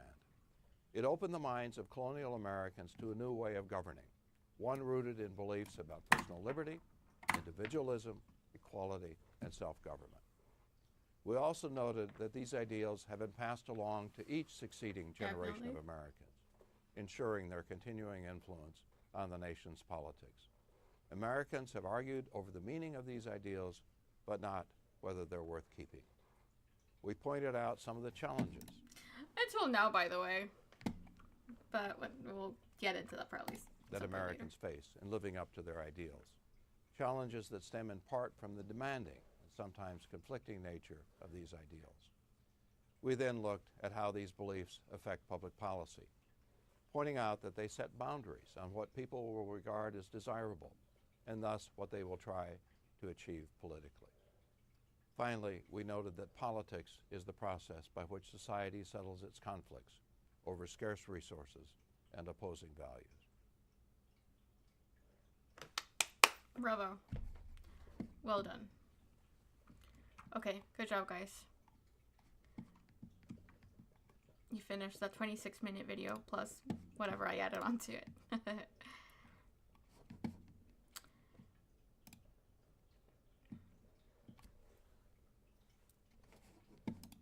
Cultural values are acquired through what political scientists label political socialization. The term refers to the learning process by which people acquire their political beliefs, opinions, and values. Just as a language or a religion is acquired through a learning process, so too are political orientations. Nations rarely leave this learning process entirely to chance, and the United States is no exception. Among its rituals is the singing of the national anthem before the start of athletic events, even at the high school level. Political socialization also takes place informally. Most Americans acquire their partisanship, their loyalty to the Republican or the Democratic Party, through their parents' influence. That's how I acquired my party loyalty, though I'd like to think I've retained it as an adult because it's the better choice, at least for me.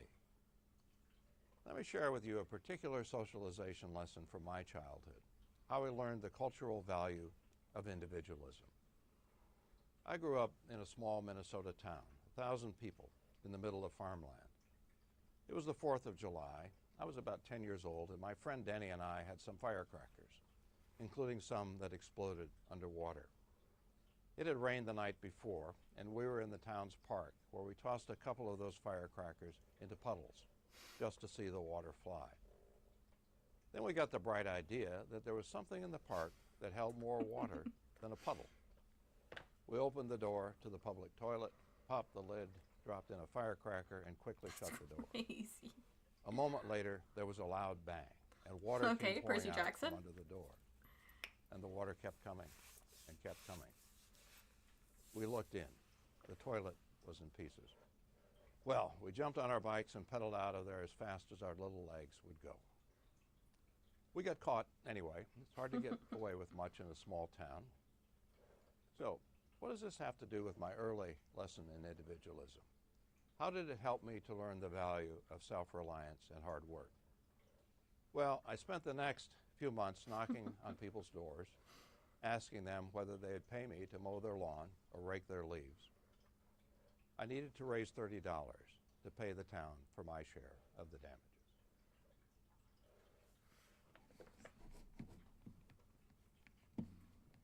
$30 doesn't sound like a lot, but I wonder what the rate was for mowing lawns back then. All right, we got a quiz. So I need to finish this by, I said 3 days, and that's kind of a lie. We'll see. Well, I gotta. I already started it. I guess I could just skip through it. Okay, whatever. Okay, quiz number 1. Quiz due March 10th. That was 20 days ago. Question 1. Which influence has not had an important role in the establishment of Americans' political values? Nation's origin in the revolution, nation's open frontier during its development, nation's need for a set of values that could serve... Sorry, got distracted. Nation's need for a set of values that could serve to unify immigrants coming from many different countries. And embrace of the ideals by each succeeding generation of Americans. All of these have had an important role. I guess this is important because they did mention... Okay. Origin in a revolution, that was important. We said individualism because we don't want to be governed by a king.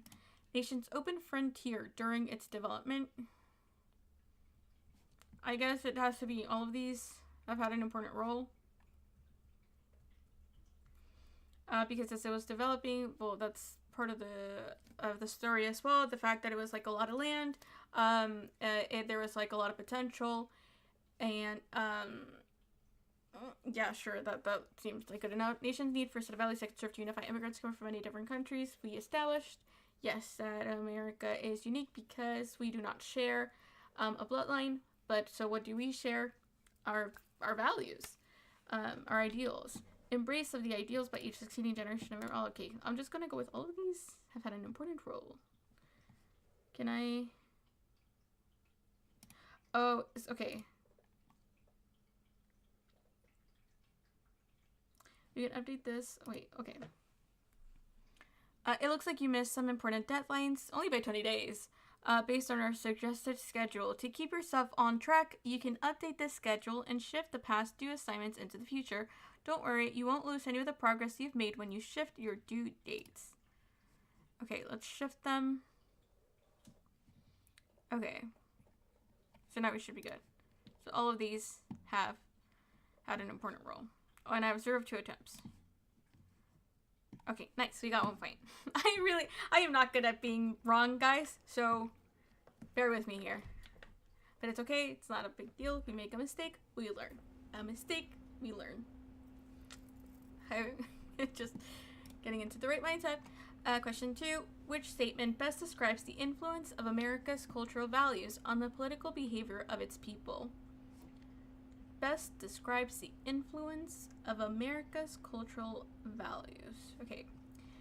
They determine precisely how Americans behave politically? No, we already established. They are an ideal, but it's choice. There are symbolic principles that have little practical influence on how Americans behave also no. They're very important. And they determine often our laws and budgets. They set boundaries on what Americans will regard as politically acceptable and desirable. That seems like the most, like the best option. They are tools by which political leaders manipulate people's behavior. If you're like a nihilist, that's probably true. That's probably what you would choose. I am not. I believe in the power of voting. They were important in getting Americans to revolt against Britain, but since then have had... Okay, yeah, that's the right one. Oh, shit, sorry. Wait, go back. I didn't put, submit. Oh, wait. They set boundaries on what Americans will regard. There, Jesus. Correct. Of course it is. Quiz number 2.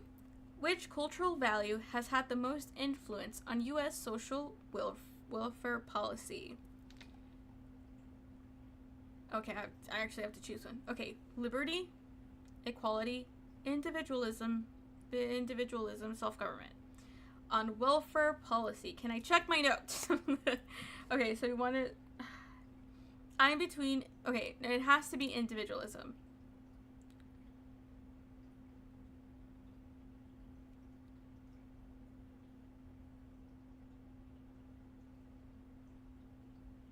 Right? It's because I can see a case for these two.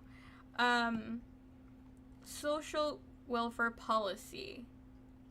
Ours is not as great as other countries because we believe in the individual. Nice. Got it right. Politics is the process through which a society settles its conflicts. What are the two main sources of conflict in society? Ambition and power. No, but they certainly don't help. Scarce resources and conflicting values. That's it. But we'll check the other ones just for funsies. Wealth and status. Still no. Generational differences in property rights. I think I am a communist.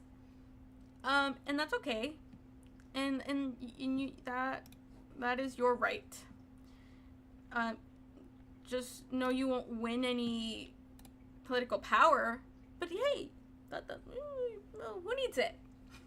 Right? Discussion 1. Contrast the American political culture with that of most Western democracies. What in the American experience has led its people to derive their national identity from a set of shared political ideals? How do these ideals affect what Americans will find acceptable and try to achieve through politics? What are the limits of these ideals in terms of their influence of people's political behavior? Okay. Adipose. Discussion 1. Contrast. Has led its people to try their national, let's see, a country of, well, no. We don't want to do everything through the lens of an immigration, because a country of shared political ideals.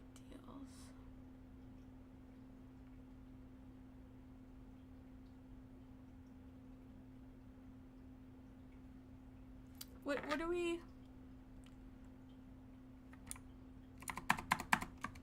A free country.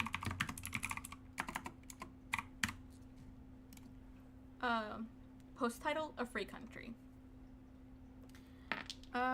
What in the American experience has led its people to derive their national identity from a set of shared political ideals?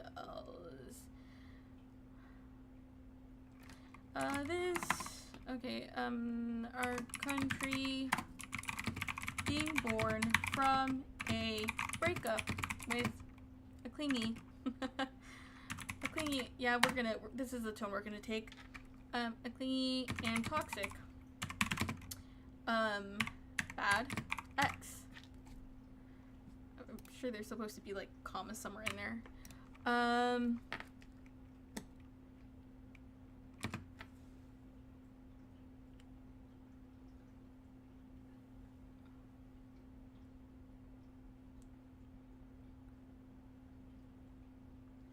How do these ideals affect what Americans will find acceptable?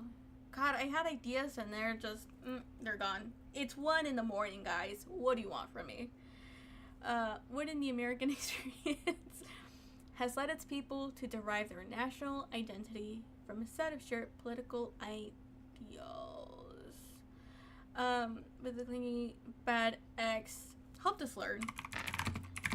Helped us learn what ideals mattered.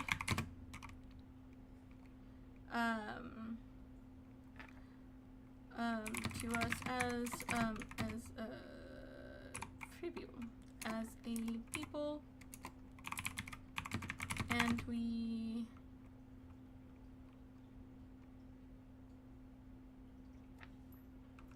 chose freedom and equality. 2 things having a king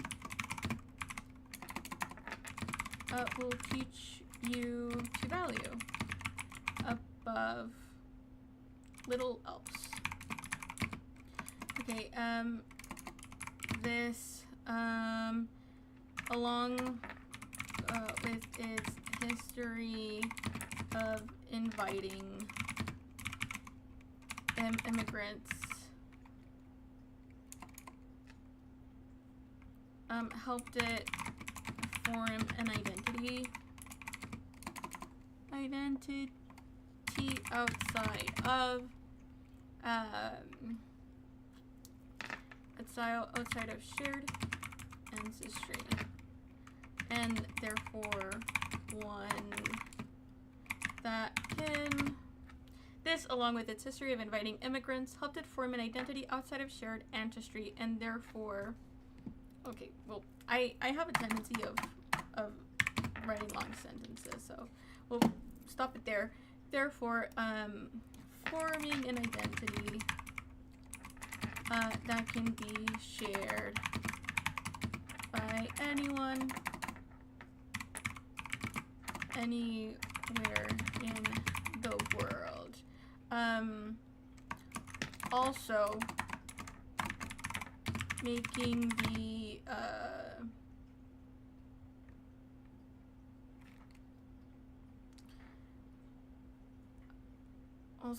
ideals more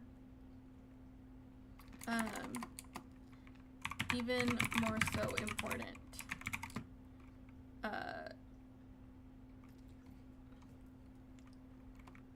as they are the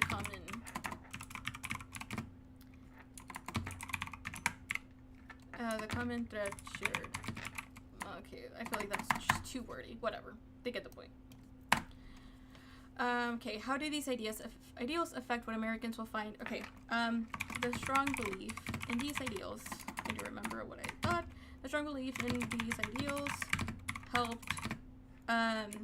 Okay, are what made alongside. Need a comma there. Are what made alongside hard work and sacrifice from marginalized groups.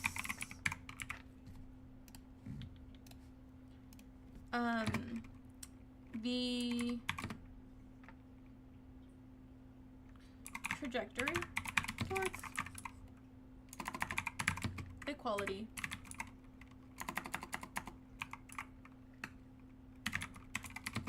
and upwards one. Does that make sense? What are the limits of these ideals in terms of their influence of people's political behavior?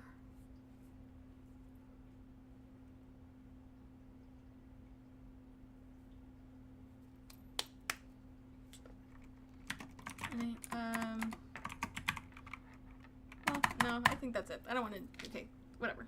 It's 1:30. That's good enough. That's a solid paragraph. Discussion 1. Contrast the American political culture with that of most Western democracies. What in the American experience has led its people to derive their national identity from a set of shared political ideals?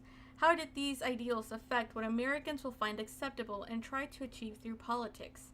What are the limits of these ideals in terms of their influence of people's political behavior? I feel like that's the only question I didn't answer, but it doesn't matter. I said, a free country. Our country, being born from a breakup with a clingy and toxic bad ex, helped us learn what ideals matter to us as a people, and we chose freedom and equality. 2 things having a king will teach you to value above little else. This, along with its history of inviting immigrants, helped it form an identity outside of shared ancestry, therefore forming an identity that can be shared by anyone, anywhere in the world. The strong belief in these ideals are what made, alongside hard work and sacrifice from marginalized groups, the trajectory toward equality and upwards one. Good enough. After you have added your answer, click here to read Professor Patterson's response. Okay.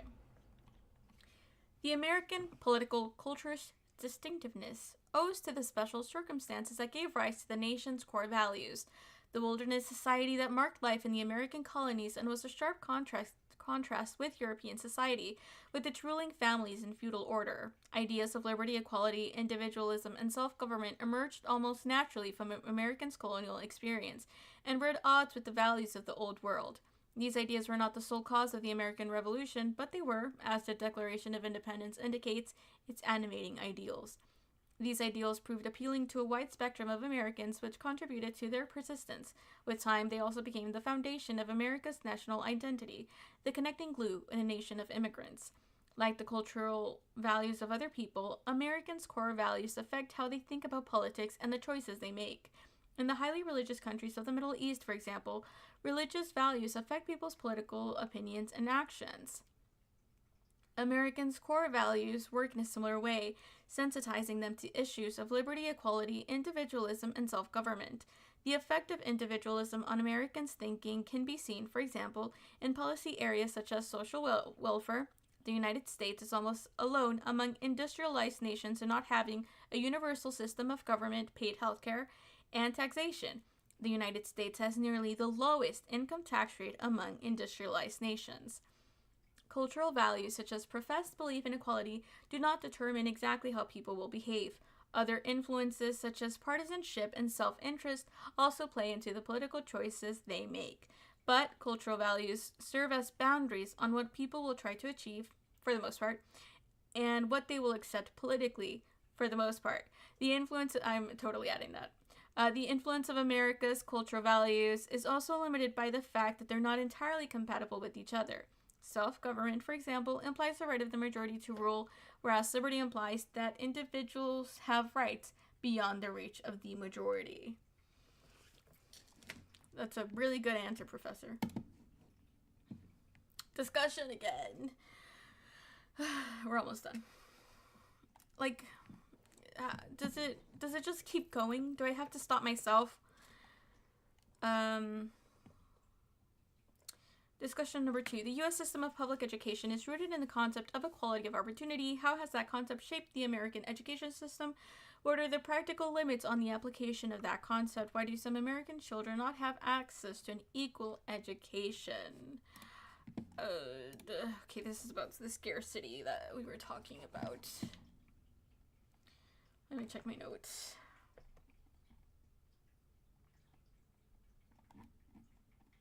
Okay, I didn't take a lot of notes on the last video.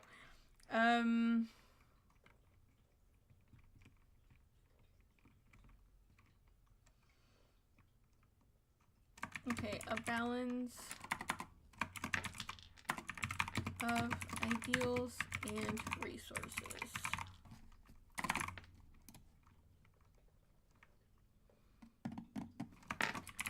Though equality is an ideal that Americans believe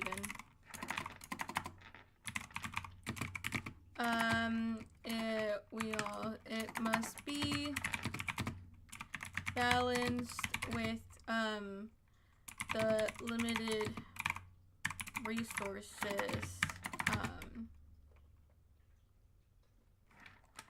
Imagine that's it. That's all I write. It must be balanced with the limited resources that can be given at any time. Our education system, particularly, what do they call it? Elementary, from grade school. From grades, particularly in, oh, sorry, I'm getting I'm getting impatient now. It's late. I want to go home. Our education system, particularly grade and middle school. Because I don't know if this is like grammatically correct, but I don't care right now. Is funded by taxpayers, making it inevitably inequitable. I need to look more at my freaking keyboard so I can stop making so many mistakes. inevitably making it more inequitable for those of poorer communities.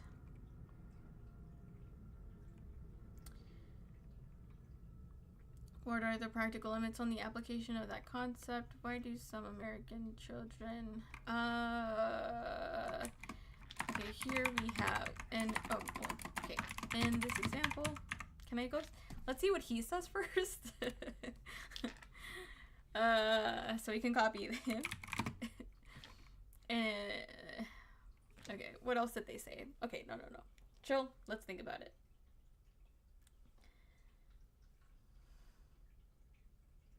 Because I don't remember what they said about college. I remember that they said most of it is... This guy was reading at the same time that I was listening, and that was a bad idea. I was reading the script, by the way. As in the... It's not a script. What is it called? Well, yeah, I guess sure, the script.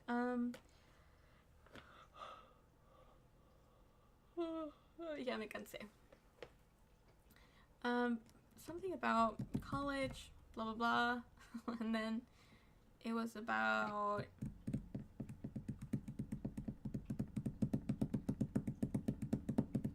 honestly also got some greed in there with both your people not wanting for states to fill in the gap. That's effed up. That was one of the things that stuck with me. What else did they say? Okay, the U.S. system of public... But then also, like, that the way that it differs also between, like, European countries providing, training. What did they call it? I can't remember. But it was essentially, like, trades. And us not doing that, for example. Okay, so we'll let that go. Though equality is an ideal that Americans believe in, it must be balanced with the limited resources that can be given at any time. Our education system, particularly grade and middle school, is funded by taxpayers, making it inevitably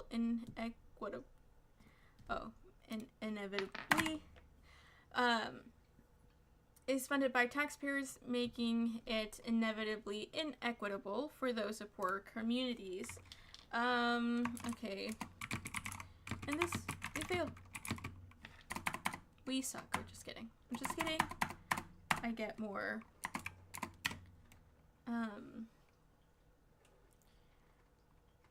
Okay. It is also shown in the difference of training our students received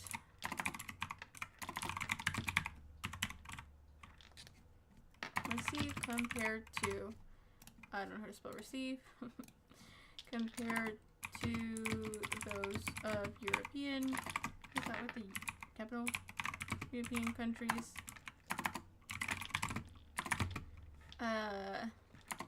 as they receive,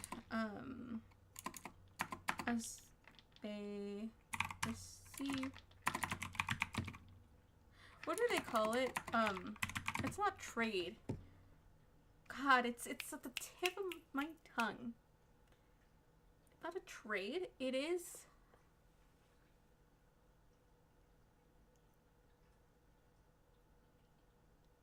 See, this is why, like, other streamers have it so easy. Okay, chat just feeds them everything they need. When you're alone, you actually have to make it up. What is it called? It's not a trade. It is,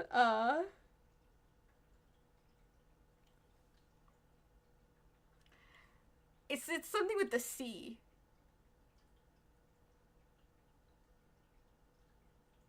Ugh, whatever, okay. Okay, it's fine. It's fine. As they receive... Jesus, I'm so annoyed that I can't remember. Okay. As they receive training for... As they receive, that which is equitable to trade.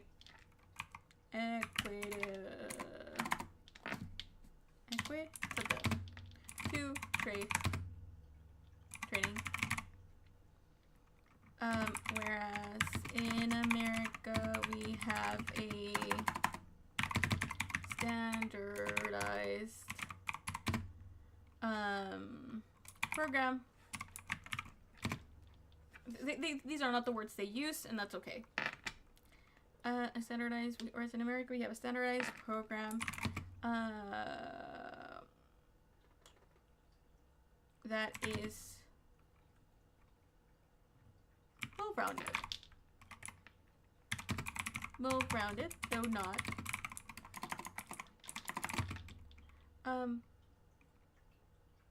they're not very deep in any. No. That is just well-rounded, because that's what I think. It is also shown in the difference of training our students. Oh, in the training our students receive compared to those of European countries, as they receive that which is equitable. Jesus, this is such a bad sentence, guys. It is also shown in the difference of training. See, already, because that's not even how you read it. That's just how it reads. Okay. It is also shown in the difference between those and the difference between those of European countries and our own students, as they receive that which is equitable to training, whereas in America we have a standardized program that is well-rounded. Okay, yeah.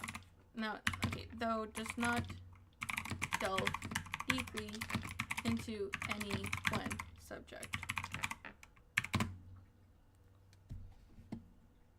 Oh, I do not want to follow this post. Submitting.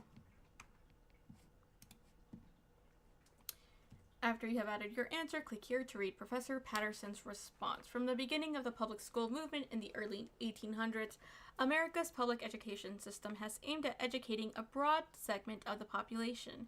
The system stood in contrast to most European systems of the time, which aimed at educating the children of social and economic elites. The American system was rooted in two cultural values: individualism and equality. If children were to become self-reliant, they would not need to be educated. And if they had a right to equality, free public education would have to be widely available. They did say this, I do remember that. Out of these two values came the notion of American education as rooted in the idea of equal opportunity. Children would be educated in much the same way so that they would have something resembling an equal opportunity to get ahead in life. Which everyone knows that's like very loosely true, but also like you're a government, you can't fix their problems at home. So totally fair. That theory has continued to guide public education policy in the United States. At the same time, American children do not have access to equal education. Some public schools have much better facilities and teachers than do other public schools. The primary reason is that the United States has a federal system of government, and the public schools are governed largely by state and local governments rather than by the national government. Some states spend less than others on their public schools as a result of differing levels of resources and commitment. Variation within each state also exists. Public schools are funded in substantial part by local taxes, and some localities are wealthier than others, and thus better positioned to spend more heavily on their public schools. Okay, I think this is it. Self-assessment. Did you watch the lecture? Yes, we did. Did you complete the readings? For the most part. Not the $90 book, but that's on you. Question 3. Did you participate in the discussion? Yes, we did. And you did a good job. Pat on the back. Okay, and that's where we're going to leave it. So introduction means this is a different thing, which means I'm done for today. I usually stream until like 1 on weekdays. My weekdays, which are Sunday to Wednesday. So I already went a little bit over, but that's okay because I wanted to finish it. Because I am technically, okay, so because I started the course on March, as in like I enrolled for the course, and they do have a time limit for you just to encourage you to actually like complete it, which is really good. But unfortunately that means I have until the, oh wait, actually I might be able to complete it now at a more normal pace.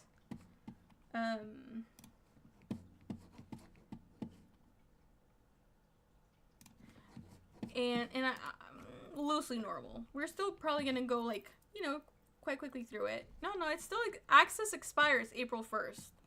So I'll show you again. I just didn't know what it would show. So we can see here. So yeah, I have 2 more days to do this. So I don't know how much I want to do this like by myself as opposed to on stream, because I think it's a lot of fun. But I don't really have anything else I want to do on stream. So this works out. And it's very engaging, so I like it. But we'll see, because this is a part of, there it is. Okay, so we can see here, this is a program. So it has different courses in it. We're doing one, it has 3 other ones. And so that's very, very exciting. As someone who didn't get to go to school here at all, okay, not at all. Like I said, I went to school, I did elementary school and that was it. And then I was moved, much to my dismay and depression and forever regret, honestly, and resentment. I'll say it. I was moved to Mexico. And so this is extremely educational, especially because I am at a point where intellectually I can appreciate it. Admittedly, I mean, that feels kind of funny because I was just complaining 2 minutes ago that I was over it. But that's because it's late, guys. So this is a book that I was talking about, by the way. If you heard me say about a $90 book, it's part of the reading, but it's also not strictly necessary, obviously. Okay, and with that, oh my god, with that, yeah, my boy, I'm done. Imagine I just end a stream there, not even a goodbye. That would be so rude. I would never do that. Okay. That was so much fun. Thank you. Thank you for stopping by. Thank you for sticking around. I will be going live again tomorrow night at 11 p.m. Central Standard Time. Honestly, I might even go live a little bit earlier because I really want to get this done, and I do think I'm going to do it on stream. And there's probably like still a lot left to do. Let me see really quickly.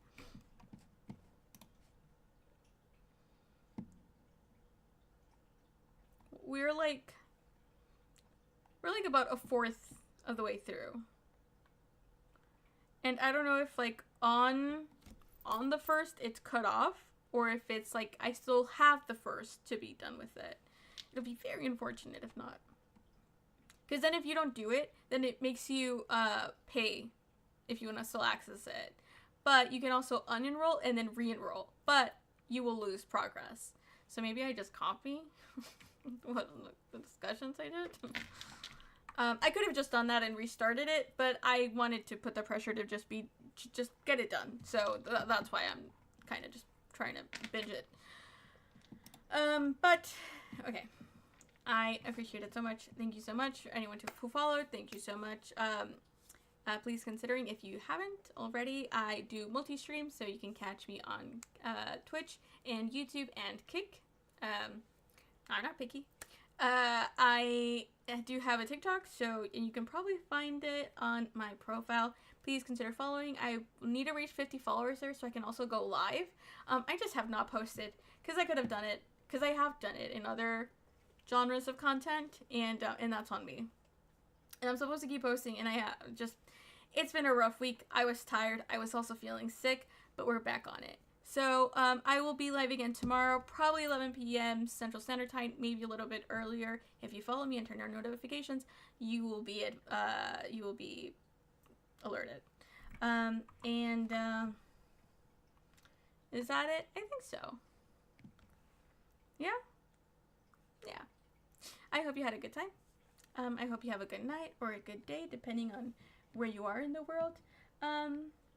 And more importantly, I hope to see you tomorrow. So, bye. Have a good night.